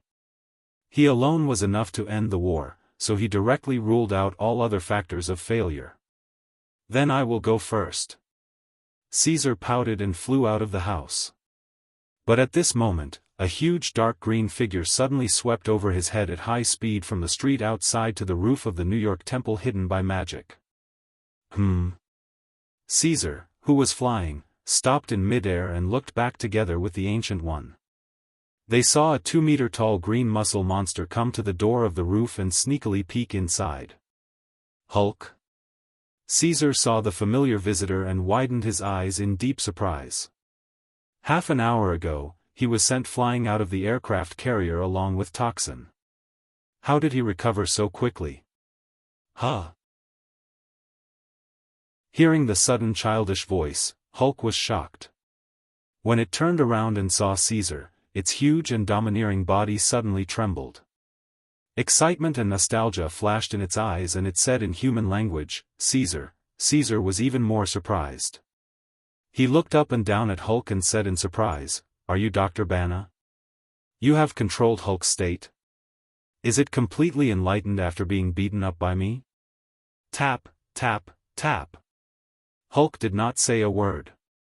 It quickly took a few steps forward and clapped its huge hands forward, hugging Caesar in its arms. It used its stiff and rough chin to rub Caesar's soft little face. "What are you doing?" Resisting Hulk's chin, Caesar felt more and more confused. There was no doubt that this was Hulk, but compared to the previous Hulk who could go berserk at any time, this was a completely different person. The Ancient One at the side seemed to see through everything and said softly, "Caesar, he is not the person you know." She paused and continued, "To be more precise, he came from a time and space in the future." In the end, there was still a variable from the future. Chapter 448. New York Battlefield, Stark Industries' new building. The Tesseract was inside the portal device. With the injection of nuclear energy, the cracks on one side of the Tesseract's shell continued to extend, and the residual power of the Tesseract continued to pour into the sky. When the wormhole in the sky expanded to its maximum size, it vaguely formed a space vortex, and the sky seemed to be completely torn apart. The huge gap in the space vortex was enough for the space battleships the size of an aircraft carrier to easily pass through. When the battleships of this top technological civilization were completely thrown into the battlefield below, the armed tanks, military helicopters, and fighter jets that the human army relied on were all met with devastating destruction. On the chaotic street, Steve, who was covered in blood and smoke, once again swung the shield fiercely, smashing the steel head of a mechanical soldier into the ground. He was constantly panting, looking up at the sky, at the Quinjet that was recklessly crashing and bombarding the street, and at the height of 1,000 meters, at the alien armed forces that were rushing out of the space vortex. He couldn't help but shout to Natasha, who was not far away, "Natasha, we need to find a way to close the portal, otherwise, these guys will never be able to be killed." "I know. Natasha flicked her bright red hair and looked up at the source of the portal from the top floor of the Stark Industries building. She then looked at the small shuttles that were constantly passing over her head and took a deep breath. Help me. Are you sure you want to do this? Steve glanced at the shuttles that were constantly passing by and quickly understood her idea. He switched his hands to carry the 5-star round shield. I'm sure, it will be very exciting. Natasha licked her dry lips and suddenly accelerated towards Steve. Steve lowered his body and cooperatively used the round shield as a stepping stone. The moment Natasha stepped on the round shield, Steve gave her a push, and Natasha jumped straight up 10 meters, just in time to grab a shuttle that was flying over her head, and disappeared at the end of the street. Steve sighed lightly and said to the communicator, "Someone still needs to block the portal. Don't let the follow-up forces of the alien army continue to enter the New York battlefield unimpeded." "I'll go." Accompanied by a rough and domineering reply, in the sky, Thor in silver armor and red cloak, Thor's golden hair was in a mess. He quickly swung Thor's hammer. He rose from the sky, his entire body shivering with sizzling electric sparks as he boldly dashed towards the space whirlpool. As if responding to Thor's call, the sky was covered with dark clouds and thunder rumbled. Ha! Thor's hand was on the modern Iron Tower's lightning rod. He raised the Thor's hammer in his hand and struck towards the sky, guiding the lightning in the thunderclouds towards the spatial vortex. At this moment, it was as if the heavens were enraged. Thunder and lightning twisted like snakes to form a web of electricity. The small shuttles that continued to emerge from the vortex, including the Kuan-style battleship, were all destroyed in the sky on the spot. "This is the Thor's hammer I'm familiar with." Thor sighed as he looked at the Thor's hammer that was filled with the power of thunder. Previously, for some reason, the energy in the core of the Thor's hammer was depleted, and it was almost unable to maintain the power of the divine artifact. Very good. Steve saw that Thor blocked the portal, but he did not let down his guard. He glanced at the Kuan-style battleship and small shuttles that had descended on the street. "We still need to eliminate some of the alien army that arrived in New York. Colonel Rode, are there any follow-up reinforcements from the military?" The communicator received Steve's inquiry. While the war machine fired at the alien soldiers, he gritted his teeth and said, "Yes, but it will take some time to deploy them." "Is that so?" Steve raised his eyebrows. At this moment, on the road behind him, the sound of a motorcycle suddenly came from afar. Steve looked back and saw a dilapidated motorcycle slowly coming from the smoke-filled streets. The one driving the motorcycle was Eddie, who had left alone earlier. Dr. Bana was still sitting on the back seat of the motorcycle. He waved at him and said, "We are not late, right? Just in time. Without you two monsters, those things are really difficult to deal with." Steve couldn't help but laugh. He raised his thumb and motioned to the Kuan-style battleship that was flying in the air. "What are you talking about? I am a hero, not a monster." Eddie pouted, patted his chest, and said confidently, "Just leave it to us, right, Toxin?" As soon as he said that, black liquid lines appeared on the surface of Eddie's body. They expanded and intertwined, quickly combining into a dark, horny membrane. White, flame-like marks blossomed on his sturdy chest. His white, narrow eyes stared at the warships that were flying here and there while he bared his ferocious, bloody mouth. "Don't steal its limelight, it will be angry." Dr. Bana shrugged and took a step forward. The muscles on his body began to expand and turn green. His shirt and shoes were torn at a speed visible to the naked eye, leaving only a pair of tough pants on his waist. Toxin grinned at the battleships, and Hulk let out a thunderous roar. "You are really finished this time." Steve stepped aside and looked at the alien battleships with some pity. Toxin and Hulk were beaten up by Caesar not long ago, and now they were probably looking for someone to vent their frustrations on. It just so happened that the alien legion bumped into the muzzle. On the other side, on Brick Street, New York, on the rooftop of the temple covered by magic. He is from the future. The words of Alpha Centauri not only surprised Caesar, but also the future Hulk. The future Hulk quickly let go of Caesar and looked at the Ancient One seriously. He asked in surprise, "Who are you? We have never met in the future."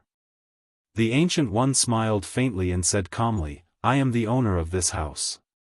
As an uninvited guest, you don't introduce yourself first, and you ask who I am? I am here to find Doctor Strange." The future Hulk avoided introducing himself and scratched his head awkwardly. Caesar frowned. Logically speaking, Doctor Strange should not have appeared in the current time. And Hulk in front of him not only perfectly controlled his emotions, but also controlled by Dr. Banner's consciousness. He also had a gentle temperament that was far from his rough appearance. Could it be that he really came from the distant future? The Ancient One pointed at the street not far away and said faintly, "Sorry, you are 5 years too early. Strange is now working as a surgeon in a hospital 4 or 5 streets away. What is your intention here?" The Ancient One continued to ask. The future Hulk did not hesitate and pointed directly at the pendant worn by Alpha Centauri. The Ancient One lowered his head and looked meaningfully at the instrument on his chest that was faintly glowing green. It was the Eye of Agamotto that was guarded by the sorcerers for generations. It was also the supreme instrument that contained the time gem. And that. The future Hulk turned sideways and pointed at Caesar. "Me?" Caesar pointed at his nose in surprise. The future Hulk shook his head and stared at him.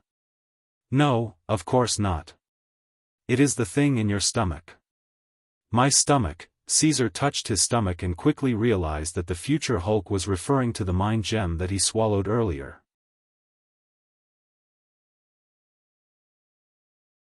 Chapter 449. Hulk, who came from the future 5 years in the future, came to the present time to obtain the time gem and the soul gem? This was undoubtedly a fantasy. If he had not seen it with his own eyes, Caesar would not have dared to think about traveling through time. While Caesar was still thinking, the Ancient One had already rejected him. "Sorry, I can't give you the gem." The future Hulk was not surprised when he heard this. He clenched his fists and approached the Ancient One step by step with a wild and oppressive aura. He grinned and said, "I'm in a hurry. I didn't intend to ask for it from you. Caesar, don't interfere." The future Hulk did not forget to say this to Caesar, who was beside him. "Don't worry, I won't interfere. There's no need for that." Caesar crossed his arms and floated in the air as he watched silently. He argued and said, "But I have to remind you that it's best not to do that. 5 years later, you still know nothing about power." "What?" The future Hulk was surprised. He walked to the front of the Ancient One and was about to snatch the Eye of Agamotto. Ancient One shook his head lightly and suddenly moved. The 5 fingers of his left hand were closed into a palm, fast and powerful, slapping on Hulk's rock-solid dark green chest. Although this palm was only the strength of an ordinary person, it contained boundless magical power. The future Hulk was caught off guard and trembled all over. Banner's illusory soul flew out of the tall and burly Hulk's body. Ancient One stretched out another finger and flicked it forward, and Hulk's body, which had fallen backward, floated up and was placed on a sofa in the corner of the rooftop. "What the hell is going on?" Banner's soul floated in the air. It was transparent under the sunlight and did not leave any shadow. "I told you not to fight with her." Caesar sighed softly. The general structure of a soul was similar to a special energy wave. Since he was nourished by natural energy, he could still see Banner's soul. The sorcerers on Earth were proficient in soul magic. Even if you had a strong physique that could withstand missiles or tear tanks apart, the sorcerers could directly ignore the physical defense and damage the soul within the source of life. Furthermore, the person standing in front of them right now was a sorcerer supreme who held a time gem, had specialized in magic for hundreds of years, and had absorbed a portion of the dark dimension's energy. His strength was at its peak. Even in the entire Milky Way, the number of people who could arm wrestle with her could be counted on one hand. Now you can tell us the details, right? The Ancient One looked at Banna's soul and said calmly. Here. Banna's soul floated in the air, looking at Alpha Centauri, then at Caesar, and finally nodded helplessly. Okay. But I can't reveal too much, so as not to affect your current time and space, so I can only give you a rough idea. 5 years later, we encountered a powerful force from outer space. In that devastating war, our Earth was completely defeated, completely defeated. Banna had hidden a lot of information. But after listening to a few sentences, Caesar's eyes showed some clear understanding and said, "The enemy you are talking about, is it Thanos?" Banna's soul was shocked and blurted out, "How do you know that name?" As soon as he finished speaking, Banna suddenly realized something and hurriedly covered his mouth with both hands. "It's really him? That's strange." Caesar frowned. Don't forget, he had just finished watching the Avengers 3 transmigrations in his previous life. But the current real world was different from the original movie. There was his original body Kale, as well as Superman's avatar, and he had seized the opportunity to collect the 3 Infinity Stones. Under such a premise, the future Earth was also defeated by Thanos? Banna didn't expect Caesar to think so much and continued, "For some reason, our future 6 Infinity Stones are gone. If we want to reverse everything that has happened and save the people who have been sacrificed, we can only go through time and space and go to several different time and space in batches to collect the 6 Infinity Stones again." Caesar didn't say anything. "I see."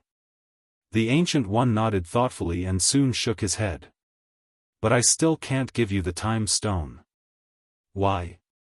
Banna questioned. The Ancient One didn't answer.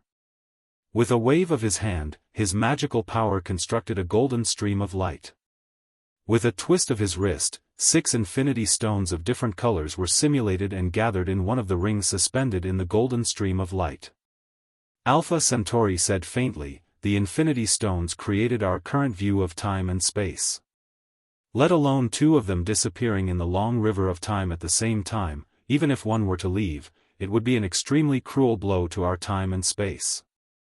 "She's right." Caesar agreed. Banna thought for a while and quickly responded, "No. We're not taking them away, we're just borrowing them. As long as we use up these gems and return to the current time and space, these gems will be equivalent to never leaving and everything will be fine." The Ancient One still shook his head and said, "Your theory is limited to theory, and there is one more important problem. Only when you succeed can you return the gems smoothly." Banna was speechless and said to himself, "But why, strange doctor gave the Time Stone to Thanos of his own accord?" "What did you say?" The Ancient One was suddenly stunned. "He gave it up of his own accord?" "Yes." "Maybe he was wrong." Banna nodded. The Ancient One was silent for a moment and whispered, "Maybe I was wrong." She gently waved her hand and Hulk's body on the chair floated up and rushed towards Banna's soul. The soul and body combined and restored to their original state. Future Hulk touched his chest and looked up, only to see Ancient One making a gesture with his hands, and the eye of Agamotto he was wearing slowly lit up with a green light, revealing the well-preserved green gem inside the pendant, which was the primordial stone of time. "What are you doing?" The future Hulk saw this scene and was a little confused. He didn't know why Alpha Centauri changed his mind so quickly. Alpha Centauri said with certainty, "Strange, he should be the best among us. In the future, his attainments in time magic are destined to far surpass mine. So he must have his reasons for doing that." The future Hulk solemnly took the Time Stone and looked at Caesar who had been floating beside him. "What's your decision?" "Caesar. I can give you the Mind Stone." Caesar took a deep breath and looked straight at the future Hulk. "But I want to know one thing." The future Hulk said, "Ask away. If I can say it, I will answer you." Caesar narrowed his eyes and asked in a childish but powerful voice, "In your future, 5 years later, am I not on Earth? The future Hulk was silent. His lips moved and he looked like he wanted to say something but stopped. Okay, you don't have to answer. Caesar interrupted his words, his little face slightly cold. The future him was obviously not there, because if he was there, the future time and space would never be in such a desperate situation. Then, where did he go? And what about the original Kale?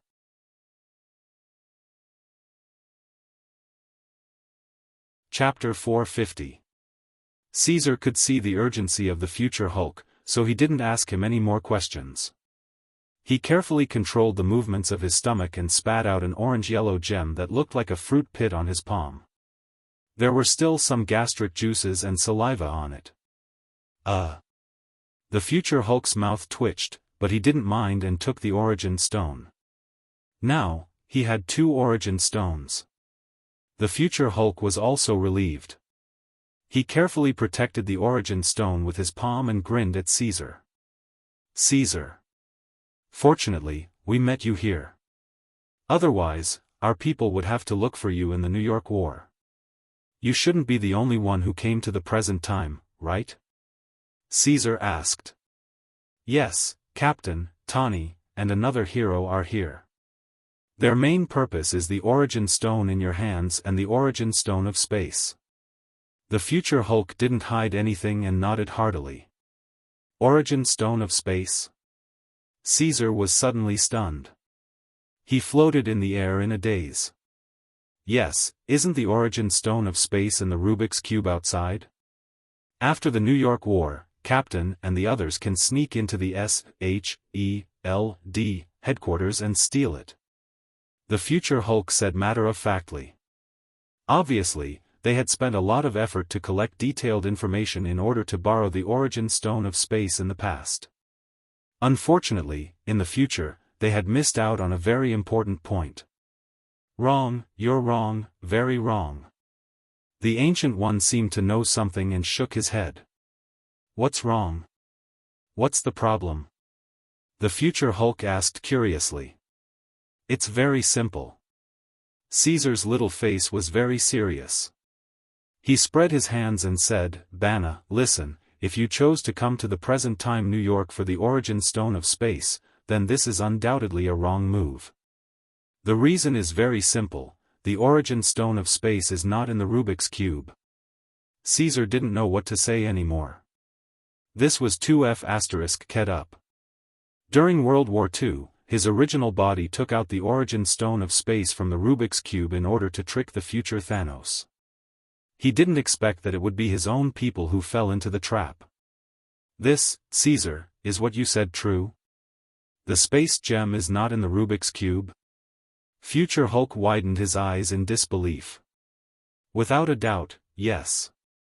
Caesar nodded and solemnly said, during World War II, the space gem was secretly taken out of the magic cube by my creator, Kale. Thus, for the past several decades, the magic cube had only been an empty shell left behind by the space gem. Later, after Kale opened the portal, the space gem mysteriously disappeared. Then we can't have obtained the primordial space stone by coming here? Future Hulk's green face became extremely ugly. One wrong move and the whole game was lost. If he was missing one raw stone, it would be useless even if he obtained 5. Future Hulk's forehead began to sweat. He was so nervous that even his strong body was trembling slightly. I see. Caesar thought for a moment and said in a deep voice, Bana, take the 2 raw stones in your hands and return to the original spacetime. I'll go find Captain Future and Tawny who have descended to the present spacetime and tell them this fact. Okay. Future Hulk nodded in agreement. He held the 2 raw stones of time and mind in one hand and activated the electronic watch on his left wrist with the other. The watch quickly expanded and extended into a white bodysuit with an astronaut-style helmet, just enough to wrap his tall and burly body. Future Hulk waved goodbye to the 2 of them and activated the button in his hand. His body shrank in the blink of an eye and disappeared from the rooftop with a flicker. I'll leave everything to you. Caesar. After he left, his voice lingered in the same place. Caesar floated in the air and fell into deep thought. The Ancient One's voice came from behind him. What are you going to do? What else can I do, whether it's the present spacetime or the future spacetime? Someone has to clean up their mess. Caesar sighed helplessly. He looked like a 5-year-old child, but his tone and words were more mature and reliable than anyone else. Then you can go. Whether it's the present or the future, this world needs your existence. Ancient One turned his back to him and came to the side of the railing. He looked down at the New York City outside and said lightly, "The war is finally coming to an end." Yes, but a new war will come soon. After Caesar bid farewell to Alpha Centauri, he flew out of the New York sanctum. Due to the delay caused by Future Hulk, the New York war outside had come to an end. This was a matter of course, and it was not much different from what Caesar had expected. Although the original Kale, Iron Man Tawny, and his Superman avatar were missing, the New York war still had the 3 top combatants, Thor, Hulk, and Toxin. With the intervention of the military and SHELD forces, as well as the family Kull forces hidden in the darkness of the town, evil god Loki with only an alien army was obviously not enough. However, as the center of the war, New York City still paid an unimaginably heavy price. It was already afternoon. Caesar was flying slowly at an altitude of several hundred meters. When he looked up, the spatial vortex in the sky had already disappeared.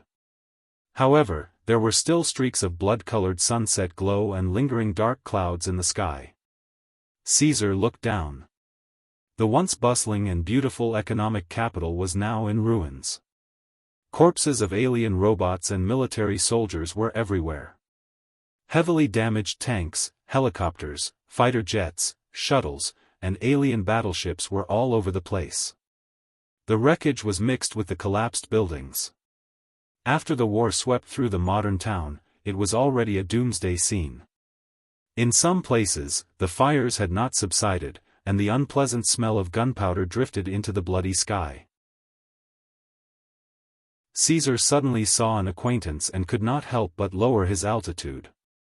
Colonel Road was still wearing the broken mechanical armor. He took off his helmet and held it in his hand. His dark face was in a mess. He stood high on a pile of ruins and commanded the military personnel who came to reinforce him. The focus was on rescuing and settling the wounded and confirming whether there were other aliens hiding. Road was startled when he heard the childish call from above. When he looked up and saw that it was Caesar, he immediately revealed a row of white teeth. "Caesar, why are you only here now? The war is over. It's a pity you didn't see it. Loki was beaten up so badly by Hulk and Eddie." "Something delayed me," Caesar said evasively. "Where are the members of the Avengers? And the Tesseract?" Road pointed to the east and smiled. SHELD's headquarters is not destroyed yet. The captain and the others have just retreated there. Loki and the Tesseract have also been taken care of. "Okay, I got it." Caesar did not delay. After knowing the location, he immediately accelerated on the spot, leaving behind circles of white air, and took off at supersonic speed. Soon, he completely disappeared from the street. The war is over. Is there anything else important? Rhodes scratched his head and did not think too much about it. He returned to the tedious post-war affairs.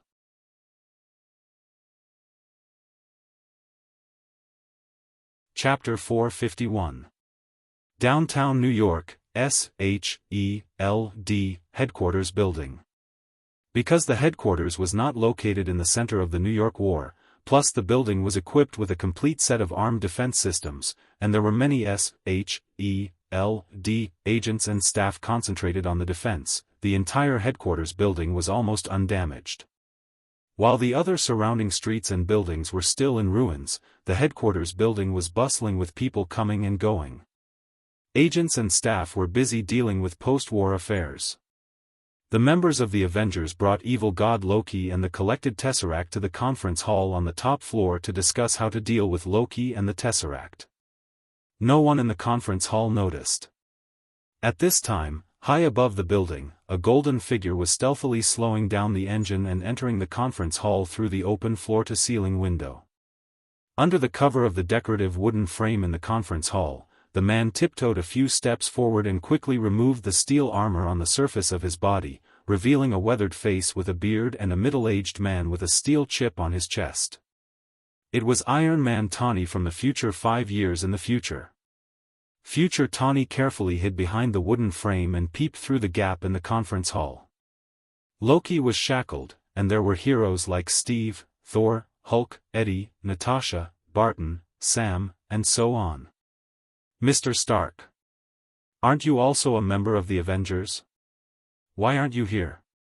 On Future Tawny's left shoulder, the small armored man who was as small as an ant kept looking around and couldn't help but ask in a low voice. Future Tawny glanced at Ant-Man and said in a low voice, "Of course I'm not here at this time. I should be in the Milky Way Alliance with Godfather and Father." Milky Way Alliance? Cool. Sometime, I also want to go to Earth and see it. Ant-Man habitually extended the topic. You can travel through time and space now. Don't limit your vision to outer space. Hurry up and return to the current mission. Tony reminded him angrily, but he was too tired to complain. As his partner in this mission, the Ant-Man was as talkative as the little spider. Understood. Ant-Man nodded in agreement and finally closed his mouth for a long time. The future duo, who were hiding in the shadows of the hall, turned their spying eyes to the conference table where everyone was gathered. There was a silver briefcase on the table, and the Tesseract, which was glowing with a mysterious blue light, was lying inside. Future Tawny took a deep breath and clicked on the black-rimmed glasses with his left hand. A series of images immediately flashed through the lenses. After confirming that the Tesseract in the suitcase was the Tesseract, he turned on the communication machine and reported, "Captain, are you listening? I've determined the location of the Tesseract. What's the situation over there? I haven't found Caesar yet. That's all. I'll contact you when I find him." On the other side of the walkie-talkie, Steve, the future Captain America, hung up the communication. He was still wearing his usual tight blue uniform and carrying a 5-star round shield in his left hand. He was hiding behind the debris bunker next to the headquarters building, looking at the pedestrians coming in and out of the door. His righteous eyebrows were furrowed into a frown. In New York in 2012, the key figure of the Soul Gem was Caesar Karl. There was no doubt about this. But to find Caesar in the current time and space, it was very difficult. Caesar flew around and his whereabouts were uncertain. One moment he might be in the center of New York and the next he might be at the end of the Atlantic Ocean. That's right, future Steve suddenly thought of something and said to himself, Kale once said that his doppelganger Caesar, even in the current era, had reached a peak in strength. He had superhuman hearing and superhuman vision. As long as he wanted to do something, he could immediately know everything that happened in New York City. In that case, for a person with extraordinary abilities like Caesar, if he was in New York, it was impossible for him not to know that they had sneaked in from the future. So the most correct way is not to take the initiative to look for Caesar, but to stay where I am and wait for him to come to me? Future Steve was whispering to himself when he suddenly felt a chill on the back of his neck. A hand gently patted his shoulder from behind. "Captain, you're right." Future Steve's body suddenly tensed up and he turned around vigilantly. He saw the blonde Caesar with his arms crossed in front of his chest, floating steadily in the air behind him and blinking his sapphire-like eyes at him. "Caesar!" Future Steve exclaimed, but he quickly calmed down and said, "No, you should be called Kyle, right? You rascal." The future person knew his identity. Caesar was not surprised. He spread out his hands and said, "It seems that you already know my identity. You already know who I am, but you can still call me Caesar." Kale is the name of my body. There's still a big difference. Future Steve saw Caesar appear and was relieved. He threw out a question in confusion. Wait, how do you know I'm from the future? I haven't said anything yet. He originally thought that when he met Caesar in the present time and space, he would have to spend a lot of effort to explain. He didn't expect that Caesar already knew almost everything. I not only know that you came from the future time and space more than 10 years later, I also know that the purpose of your trip is the mind gem on me. When Caesar said this, future Steve suddenly said, You just met Banna, right? Yes. I also gave him the mind gem. He took the mind gem and returned to the future time and space with the 2 mind gems. That's good, that's good. Future Steve was overjoyed. In this way, when they arrived in the present time and space, 2/3 of the mission was completed. Don't be happy too early. Caesar was about to talk about the mind gem when the communicator worn by future Steve suddenly beeped with a notification. Future Steve dialed the communicator and Tawny's anxious voice came out. Captain, it's bad. We've messed up here. Loki took the Tesseract and opened a portal to escape. What did you say? Future Steve was frightened by this failure message. After all, there was no chance for a second chance. They couldn't make any mistakes in this mission. Caesar was also speechless. It wasn't easy to catch the evil god Loki, but he was accidentally let go by the people of the future. Who could he reason with? But it was good that he escaped. Loki himself didn't have much value to speak of. Letting him leave with the empty shell of the magic cube might also be able to confuse Thanos' attention. Caesar thought of this and couldn't help but say to future Steve, Captain. Get Tawny and the others to gather here. I have more important news to tell you.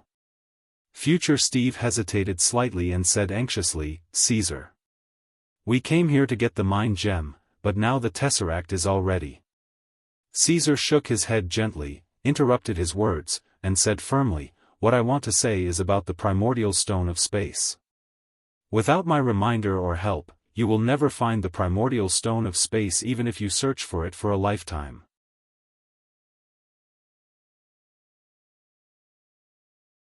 Chapter 452. Future Steve looked at Caesar's serious face, and without hesitation, said to the 2 on the other side of the communicator, Ignore the lost Tesseract for now, come to my position first. We'll be there soon. Future Tawny on the other side hung up the communicator. Caesar, can you tell me about the dimensional stone first? Future Steve put down the communicator and looked sideways at Caesar. Although he knew that Caesar must have his reasons for doing so, their mission of traveling through time and space was too important to fail. If it's for the dimensional stone, you've obviously come to the wrong time and space.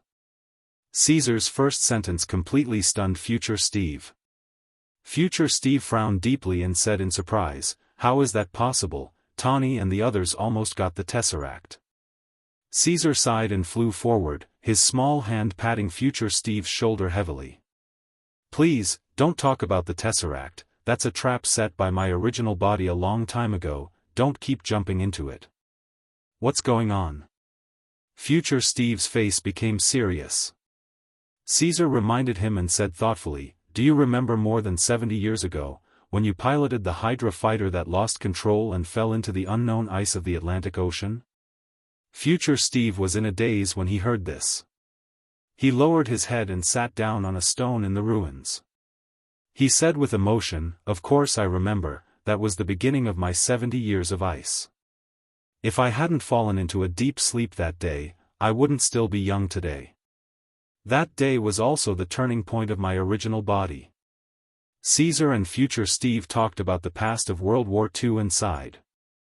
It was as if not much time had passed, and in the blink of an eye, the 2 of them were already 100 years old. Not long after you crashed, I looked for you alone, but I didn't find anything. Instead, I found the Tesseract that fell into the ocean. Caesar quickly returned to the topic. Did you do something to the magic cube at that time? Future Steve widened his eyes in surprise. Indeed, this was in line with Kale's style. If Kale did not cause trouble, then he would not be the man who was once called the devil. I didn't do anything. I just took out the origin space stone from the Tesseract. Caesar rubbed his nose embarrassedly. His words were said lightly, but when the future Steve heard it, he was so shocked that he almost jumped up from his spot. So, after World War II, the Rubik's Cube, that's right. It's just an empty shell. It still has some residual power from the space origin stone. It will probably be completely destroyed after a few more uses. Caesar looked at future Steve and shrugged helplessly. To tell you the truth, I'm not going to give you a chance. My main body originally wanted to throw out the empty shell of the Tesseract to attract the attention of those extraterrestrial forces, but I didn't expect that in the end, the trap was filled with you guys. Future Steve also felt a lingering fear. He patted his heaving chest and let out a long sigh. Now that you mention it. Fortunately, Tawny and Scott didn't get the Tesseract just now. Otherwise, when we returned to the original spacetime and found that there was no origin stone in the Tesseract, we would be completely screwed. Caesar fell silent and looked at the future Steve slightly. Although the other party's appearance was still young, his eyebrows were always lingering, and there were symptoms of anxiety and uneasiness on his body from time to time. From this, it could also be vaguely seen how the situation in the future time and space was not optimistic. Steve. Caesar called softly. He put his small hand on the other party's big hand and said with certainty, everything will be fine. Yes, we will find a way. Future Steve forced a smile and looked at Caesar. He hesitated for a moment and finally opened his mouth. Caesar, if in the future you don't, before he could finish his words, a tall and familiar figure suddenly walked out from the side. What are you doing? The young man wore an A-letter helmet and a 5-star round shield in his left hand. He was wearing tight clothes with American flag stripes. He stared at Caesar and future Steve. It can't be that ridiculous, right? Future Steve's mouth twitched when he saw the newcomer. Caesar also slapped his forehead and groaned. This mess is getting harder and harder to clean up. Captain America's gaze swept across the two people sitting together. His focus was on future Steve. He looked at the appearance that was exactly the same as his, and even the 5-star round shield in his left hand as a weapon. Steve's eyes flashed with understanding. He quickly said to Caesar, Caesar, that's Loki pretending to be me. Don't be fooled by his magic. After saying that, he rushed toward future Steve in a swift and decisive manner, as if he was ready to start a fight at any moment. Future Steve's face was filled with helplessness. He could only hurriedly get up and take a step forward. Just as he raised the round shield in his left hand, Steve's round shield slammed down from above. The two vibrating gold round shields collided with each other fiercely. Sparks bloomed at the point of contact, which was reflected in Caesar's gem-like eyes. Ha! Steve shouted and quickly threw the round shield at future Steve like a dart. Future Steve was not to be outdone. He also swung his own round shield. The two round shields collided again in the air, reducing each other's momentum. Neither of them turned back and crashed to the ground. Steve continued to rush forward. Future Steve had no choice but to meet him head-on. The two exchanged blows, their exquisite and similar combat techniques dazzled the spectators. Caesar put his hands in his trouser pockets and had no intention of helping. Instead, he looked at the two men who were wrestling with each other in front of him with great interest. They were like twin brothers. Team America versus Team America. This was a famous scene that would be recorded in Marvel's history books. Everyone knew that Steve had a 50% chance of winning against anyone. This time, there was only a difference of a few years between them. Who would win in the end? 10 seconds later, Steve pressed future Steve under his body and locked his arm around his throat. No matter how hard future Steve struggled, he could not break free from Steve's powerful choke. No way. Caesar was dumbfounded. He had thought that they would be evenly matched for a while. He did not expect the outcome to be decided so quickly. Future Team America was completely defeated. He was beaten up and taught a lesson by himself a few years ago. Caesar thought there would be a turn for the better. However, when he saw future Steve struggling to break free and his handsome face red from breathing difficulties, he accepted the fact. Don't think that you can beat me with combat techniques just by pretending to be me. I can still fight like this for a whole day. Steve snorted coldly. His arm locked future Steve tightly. Steve knew that he could not break free with his strength. He opened his mouth and urged with difficulty, "Caesar. Why aren't you helping? I really don't know what to do with you." Caesar sighed helplessly. His body moved slightly and instantly disappeared from the spot. He flashed behind Steve and used his left hand as a knife to control his strength to chop Steve's neck. Steve, who did not have any defense against Caesar, was suddenly knocked unconscious. His body softened and fell on future Steve. Caesar pushed Steve's body away and pulled future Steve up. He teased, "Did you slack off in the future? Your combat strength has weakened so much. I had no choice." Future Steve touched his red neck and looked at Steve on the ground. He panted heavily. "We have been decadent for nearly 5 years.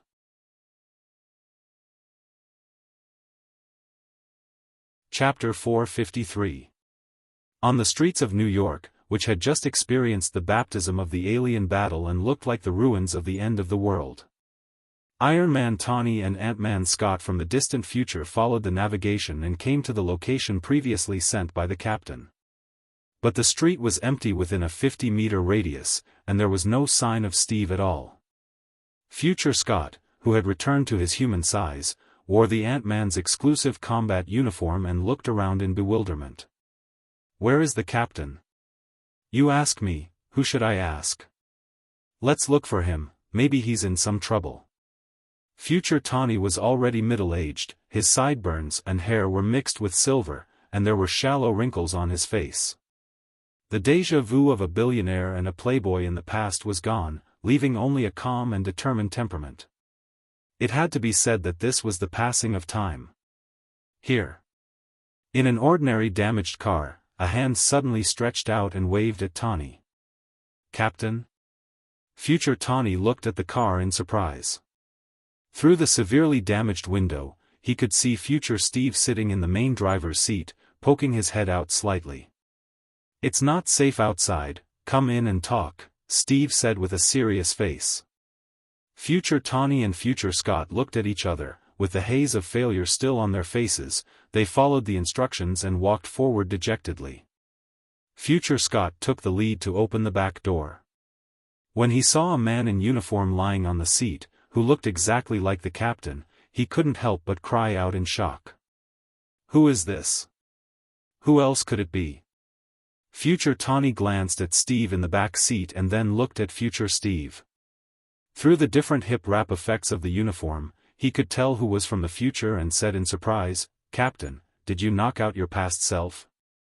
"On the contrary, I was almost knocked out by my past self." The future Steve sighed helplessly. His future self had become weaker. Although he was unwilling to admit this fact, it was irrefutable evidence. "Throw him into the ruins. The military will find him later.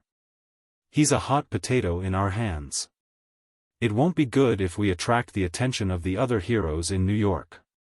The future Tawny thought for a moment and gave an idea. "Sure." Future Steve readily agreed. Just now, he had been beaten to the ground by the other party.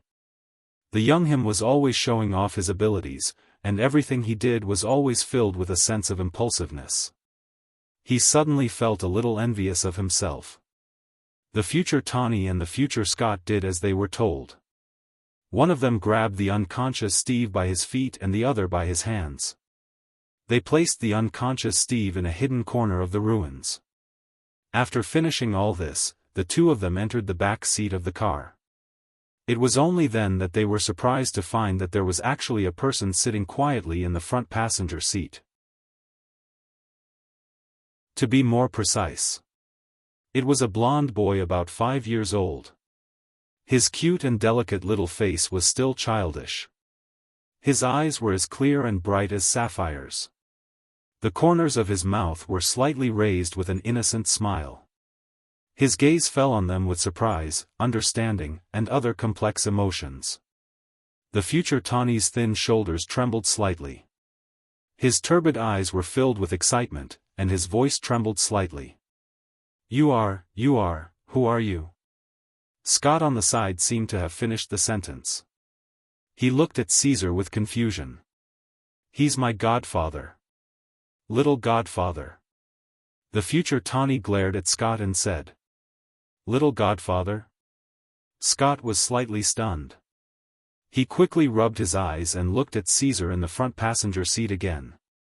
He seemed to remember something and exclaimed, Caesar Carl? Oh my God, it's really you. You're my idol. Come on, you don't even remember your idol. I don't have a fan like you. Although Caesar said this, his heart moved slightly. The future Ant-Man didn't recognize him. Did this mean that when he joined the Avengers, he was no longer in the Avengers? Or rather, he was no longer on Earth at that time. Little godfather, you found out where we are? The future Tawny had a genius brain after all. After thinking for a while, he guessed the general situation. Caesar nodded and said straightforwardly, yes. The first one I met was Banner, and he told me about your time and space. The Ancient One and I have lent him the Origin Stone of Mind and the Origin Stone of Time to bring back to your future time and space. Scott excitedly clenched his fist and said excitedly, Two? That's good, that's good. The future Tawny wasn't happy at all. He knew that the 6 Origin Stones were indispensable. He covered his face with both hands and whispered, Captain, little godfather. We screwed up the matter of the Tesseract. After Loki got the Tesseract, he opened a portal and disappeared from the SHELD building. With Loki's cautious nature, it's very likely that he left Earth directly. It's impossible to find him in a short time. Right, we lost the only chance to get the Origin Stone of Space. The future Scott's smile quickly froze. He muttered to himself like a broken record, that was the only chance, the only chance. I'm already annoyed enough.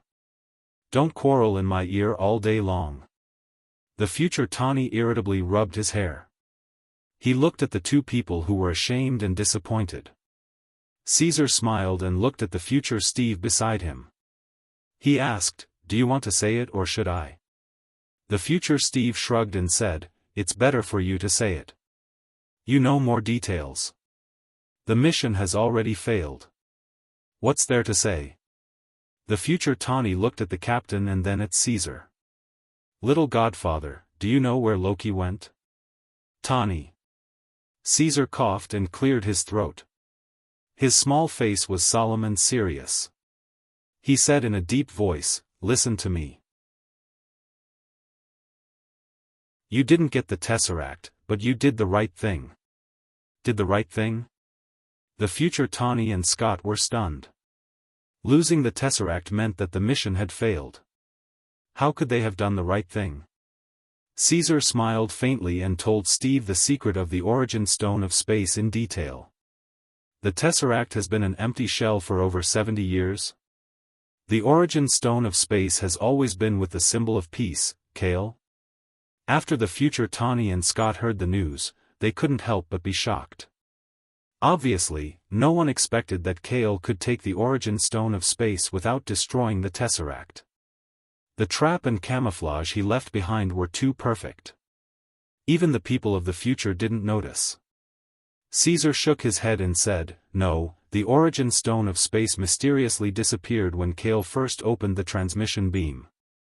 The future Tawny rubbed his chin and was silent for a moment. He narrowed his eyes and said, Then here's the problem. If we don't know the current spacetime and the whereabouts of the origin stone of space, then how are we going to find it? Scott agreed and said bitterly, indeed. If we can't get the origin stone of space in the current spacetime, then our mission will still fail. After all, the three of them only had one Pym particle each. This was reserved for traveling back, and they couldn't travel through spacetime anymore. The combat team from the future was in an absolute predicament. Let me finish. Caesar suddenly said. He looked at everyone and said lightly, I have two methods that might be able to help you.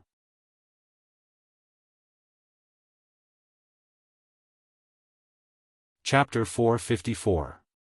I have two plans that may be able to solve your current problem. Caesar's words were like the last life-saving straw, immediately cheering up the future Steve and others. Their eyes were focused on the co-pilot's seat, the blonde boy who was obviously just a child, but he was calm and convincing. That's right. At this time, in front of them, he was the most intelligent and powerful person on Earth. The future Tawny couldn't help but urge, little godfather, don't hide it, hurry up and tell us what the solution is. That's right. The future Scott's anxious expression was written all over his face. Godfather is godfather, why do you have to add a little prefix? I look very small. Caesar crossed his arms over his chest and suddenly stopped halfway. He looked down at his body and reluctantly accepted the fact that his body was not fully developed. Well, I am indeed quite small now. Caesar, tell us, what are your two plans? The future Steve put his hand on Caesar's shoulder and said solemnly. The future Tawny and the future Scott both looked at Caesar and quietly waited for his reply. I know you are anxious, so I won't delay it. Caesar didn't keep them in suspense, he raised a finger and returned to the topic and said, the first plan. Find my real body, Kale, he has a special ability that I don't have, maybe he can help you find the lost primordial stone of space. The current Superman avatar, Caesar, didn't know that the real body, Kale, had found the primordial stone of space, so he could only give suggestions according to his own judgment. Kale, the symbol of peace? By the way, if you find him, it might really work. The future Scott seconded. Obviously, even in the future time and space, the streets were full of fanatical praise. The plan is feasible. But it's difficult. I can't take the absolute initiative. The future Tawny held his chin with his hands. Shrewdness beamed out of his eyes behind the black-rimmed glasses. He pondered for a moment and said, the godfather Kale of the current time and space should still be with the current me in outer space countless light years away. Are we going to stay here and wait? Indeed, I remember that after the battle in New York, Kale and the others took some time to return to Earth. Future Steve frowned and looked at future Tawny, discussing, let's not talk about finding Kale of the present spacetime for now. If even Kale can't do anything, then we've walked into a dead end. Tawny, the initiative you mentioned was also because of this concern, right? Future Tawny nodded. This plan was too risky. It was feasible, but it might not work. We have to find the perfect way to reach the end. Then let me finish my second plan. Caesar's expression remained unchanged. He slowly extended a second finger and told the three people in the car the second plan.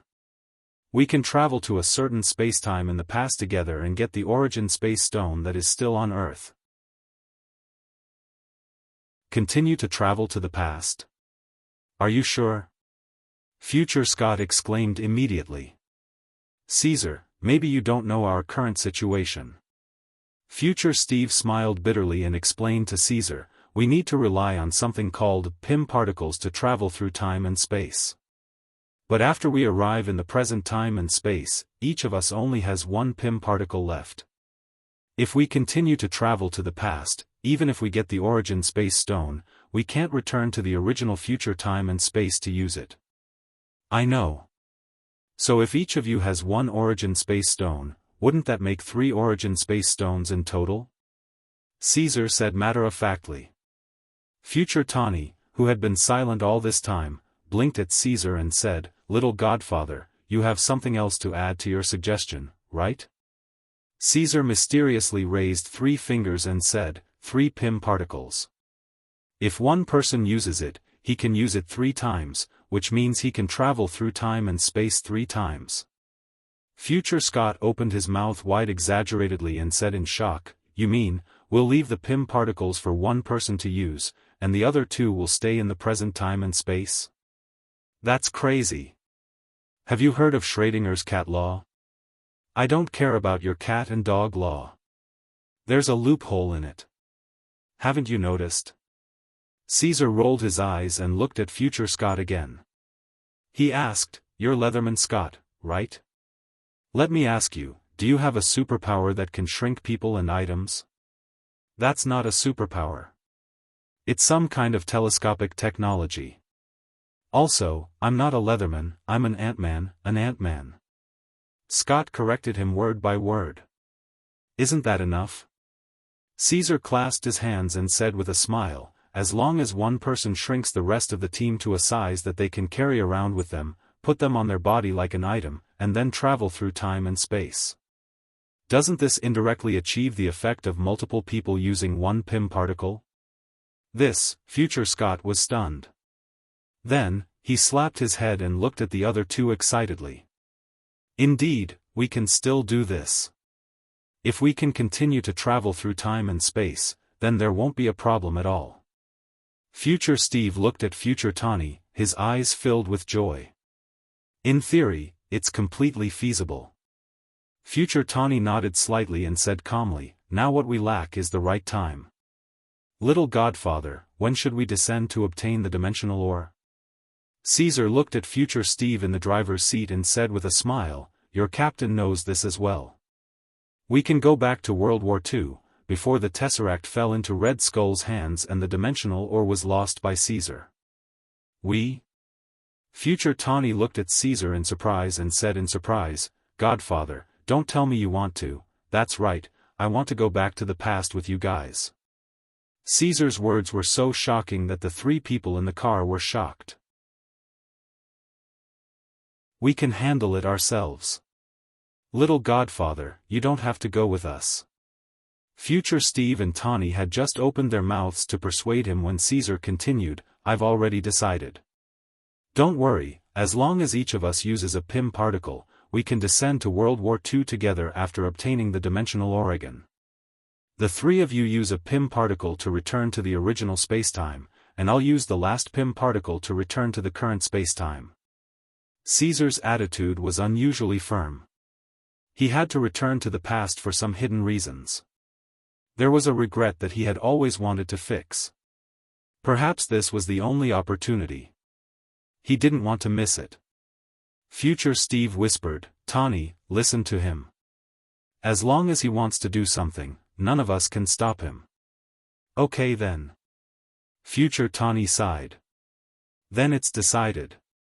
Caesar snapped his fingers and said firmly, "We'll go to World War II together."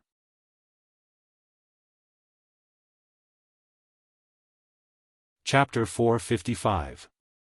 On the streets of New York, next to the SHELD headquarters, in a hidden corner of the ruins. "Steve, wake up, Steve, wake up."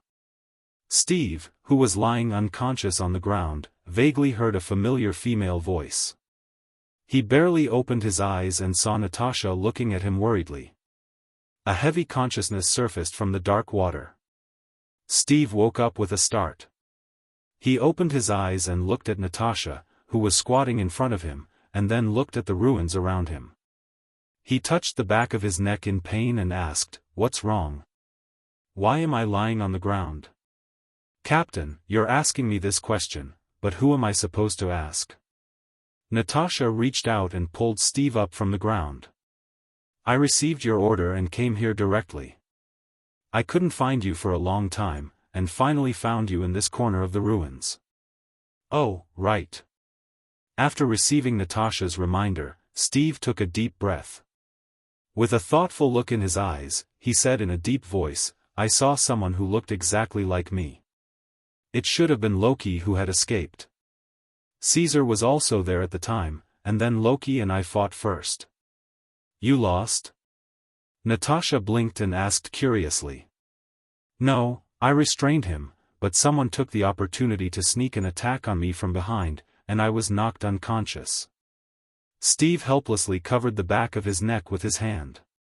Even with his super soldier body, he was still knocked unconscious with a single blow. It was obvious that the other party must have an outstanding physique. But how was this possible? One had to know that Caesar was also present at that time. In terms of outstanding physique, there was probably no one who could compare to Caesar, who could carry a helicopter carrier. After hearing this, Natasha looked at Steve with a serious face. Steve noticed her abnormality and asked in surprise, "What's wrong? Did you find Loki? Or did something happen again?" "Young master, Caesar, he disappeared," Natasha said with a terrible expression. "What did you say?" Steve frowned. He had just seen Caesar not long ago. "It's from Family Cal. Yutong personally sent me the message. It can't be wrong. Caesar disappeared mysteriously from New York, no, from Earth." Natasha looked at Steve and said solemnly, "Steve, I'm sorry. You are most likely the last person to have seen the young master. After that, he completely disappeared. Eddie is still looking for him all over the city. I heard that all the Family Cal members are out there." She paused and continued, "They didn't even make a move during the battle in New York. But this time, it's related to young master." "I got it." Steve nodded solemnly. He thought for a while and said, "It might be the person behind Loki who knocked me out and took Caesar away. Of course, this is just my speculation. Everything needs to be examined in detail." Natasha said helplessly, "That's the strange thing. There are no obvious signs of fighting around here. I don't believe that someone could take young Master Caesar away quietly. Let's gather at SHELD building first." Loki ran away with the Rubik's Cube, and Caesar mysteriously disappeared. There are a lot of things waiting for us to do. Steve and Natasha had limited knowledge and lacked information. They couldn't come up with a conclusion for the time being. They could only choose to return to SHELD building first. The two of them naturally didn't know that this was all because of the future time and space. After the few future heroes broke in, it brought about a series of changes and influences. The future trajectory of this time and space had quietly shifted. This was the future change that the Ancient One had mentioned. At this time. The time and space of 1943, New York. On the central street of the modern architectural style, due to the sweeping war of World War II, the economy was in a mess. Compared with the prosperity and beauty of science and technology decades later, it was a far cry. With a flash of light, a figure appeared. A mysterious man in an Ant-Man uniform suddenly appeared on the rooftop of the third floor of the central church. He retracted his Ant-Man helmet, put his hands on the railing, and looked down at the gray color of the modern Western-style street below. The scattered pedestrians, mainly women, couldn't help but breathe a sigh of relief. 1943, I didn't expect that we would really succeed. Wasn't this the Ant-Man Scott from the future? Scott didn't think too much. He took out a toy van from his body and put it on the rooftop.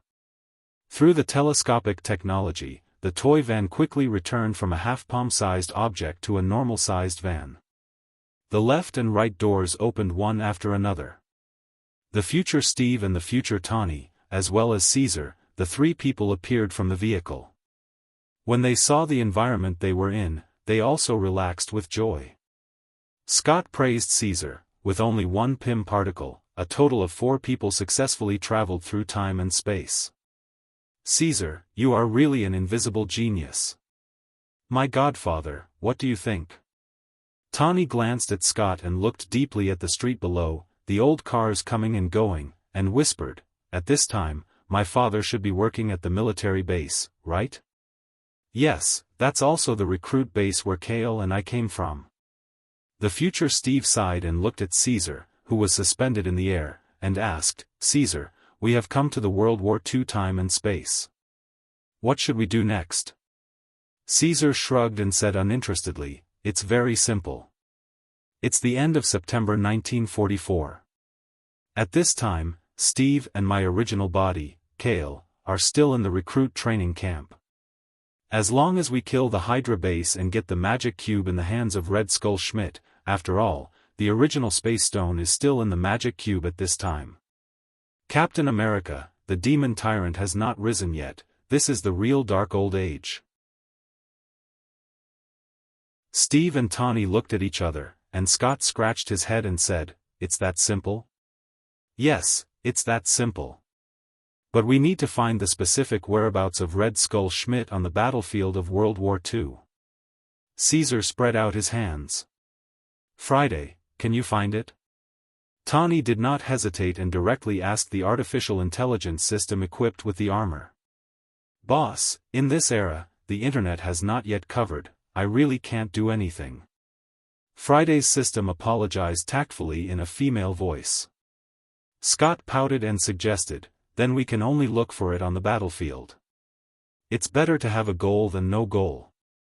Are you sure we want to appear on the battlefield openly? We will seriously damage the current history of time and space. Steve shook his head lightly.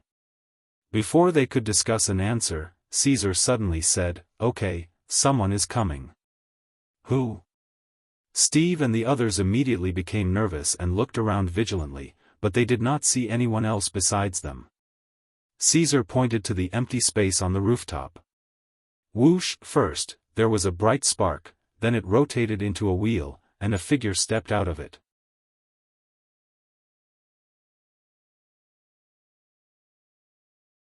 Chapter 456. Countless sparks were still spinning rapidly, constructing a circular portal. From the other side of the earth, one step brought them thousands of miles away. On the rooftop of the New York church, there was a bald woman wearing a yellow robe with a magic tool pendant around her neck. After the bald woman came to the rooftop, there was a smile on her clean face, and she looked at Caesar and the others calmly. The moment Iron Man Tawny appeared on Mars, he quickly took off the black-rimmed glasses he was wearing and tapped the instrument on his chest with his finger. The instrument containing the miniaturization technology was centered on his chest, and it spread out on the surface of his body.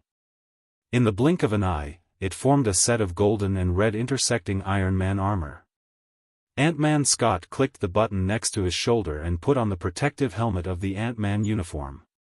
Captain America Steve took a step forward early and put the 5-star round shield in his left hand in front of everyone. The three members of the Avengers from the future had obviously become nervous after experiencing a cruel defeat. They were ready to fight at the slightest sign of trouble. Only Caesar floated quietly behind the three of them, his hands still crossed in front of his chest, looking at the three people in front of him with a little helplessness. "Who are you?" Steve asked the bald woman. "That circle is our doctor's trick?"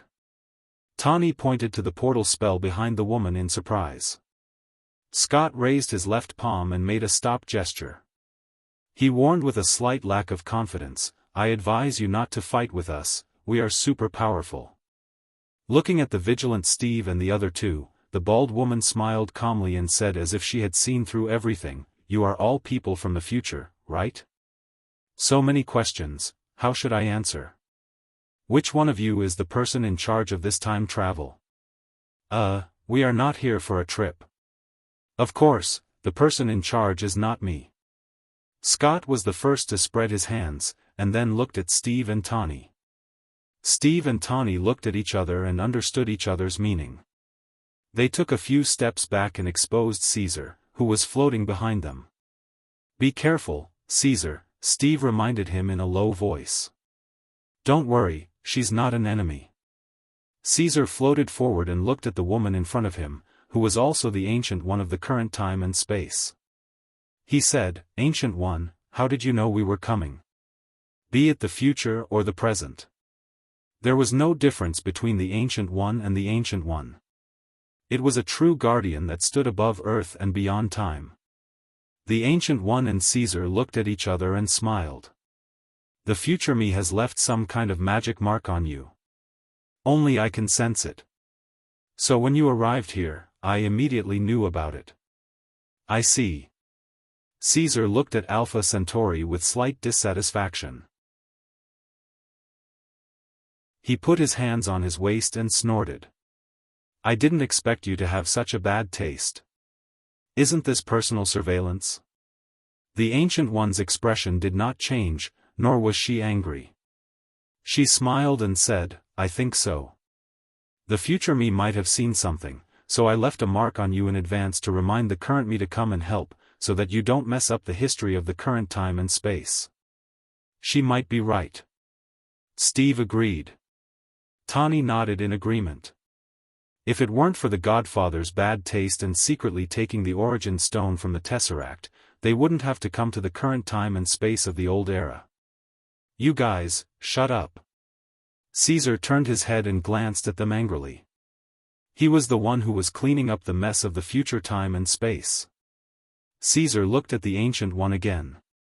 He rested his chin on his hand and muttered, So, you can help us catch Red Skeleton Schmidt and make him obediently hand over the origin stone? If the Ancient One of the local time and space made a move, wouldn't it be easy to catch Red Skeleton? No. Facing Caesar's proposal, the Ancient One shook her head and refused.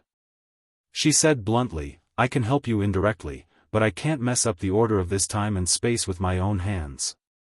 Everything is about cause and effect. You guys are the cause. Only when you guys make a move will there be consequences. When did the Sorcerer Supreme learn that set of Eastern philosophy? Caesar's mouth twitched. He didn't expect the Ancient One to be able to help, so he asked casually, Then what are you going to do? How can you be considered to help us appropriately and indirectly? You'll know when you see it. The Ancient One waved her right hand forward and removed the previous portal. Then, she made a seal with her finger that was wearing a magic tool, while the other hand started to spin in circles. Sparks once again glowed in the air and spun into a wheel. A portal quickly formed in front of everyone. On this side of New York City, it was still daytime. On the other side, it was an unknown place shrouded in darkness. The Ancient One said faintly, On the other side of the portal is the military fortress where Red Skeleton is. The Tesseract is on the trench coat that he carries with him. Do you still need me to say the rest? No need. As expected of the Sorcerer Supreme. Reliable. Caesar gave the Ancient One a thumbs up and looked at the people behind him. After nodding, he flew toward the portal without hesitation. Steve and the other two followed closely behind. They stepped through the portal and disappeared from the rooftop of the New York church. Only the Ancient One was left. She closed the portal she created and stood on the rooftop facing the breeze. She looked down at the outline of New York City below. No one knew what she was thinking. On the other side. Europe, the border of Germany, outside the military fortress. Inside the dark forest, a spark spun into a wheel and opened a circular portal. Caesar and the others appeared one after another. Caesar flew out and Steve and the others followed. They came to the edge of the forest and looked at the steel military fortress 100 meters away. They could see that the fortress was brightly lit and there were a large number of Hydra guards patrolling back and forth at the door and inside. However, they obviously didn't take the Hydra guards seriously. In the current old era, Iron Man alone was estimated to be comparable to a fully armed army. Not to mention Captain America, Ant-Man, and Superman Caesar. The existence of these four people was enough to destroy a country. This might be what the Ancient One was worried about in the future. Are we going to break in directly? Scott rubbed his palms and looked eager to try. Steve said in a deep voice, Of course not. We have to be smart. It's best to get the Tesseract without Red Skeleton noticing. Then let's do it this way. Caesar immediately had an idea. He pointed to himself and then to Tani. Tani and I will create chaos in the dark. What about me? Steve asked. Caesar looked at Steve and said, "You take Scott and sneak into the military fortress. After finding Red Skeleton, let Scott steal the Tesseract." "I'm fine with that." Tony shrugged. His top technology equipment was too eye-catching. He couldn't keep a low profile even if he wanted to. "Okay." Scott made an okay gesture and immediately shrank himself to the size of an ant and jumped onto Steve's broad shoulder. Steve took a deep breath and coldly issued an order. "Get ready to set off immediately. Remember, this mission can only succeed. Failure is not an option." You're tuning into the Xiaofan's Wuxia Tales YouTube channel. Don't forget to subscribe and join us on this journey to catch the most captivating stories.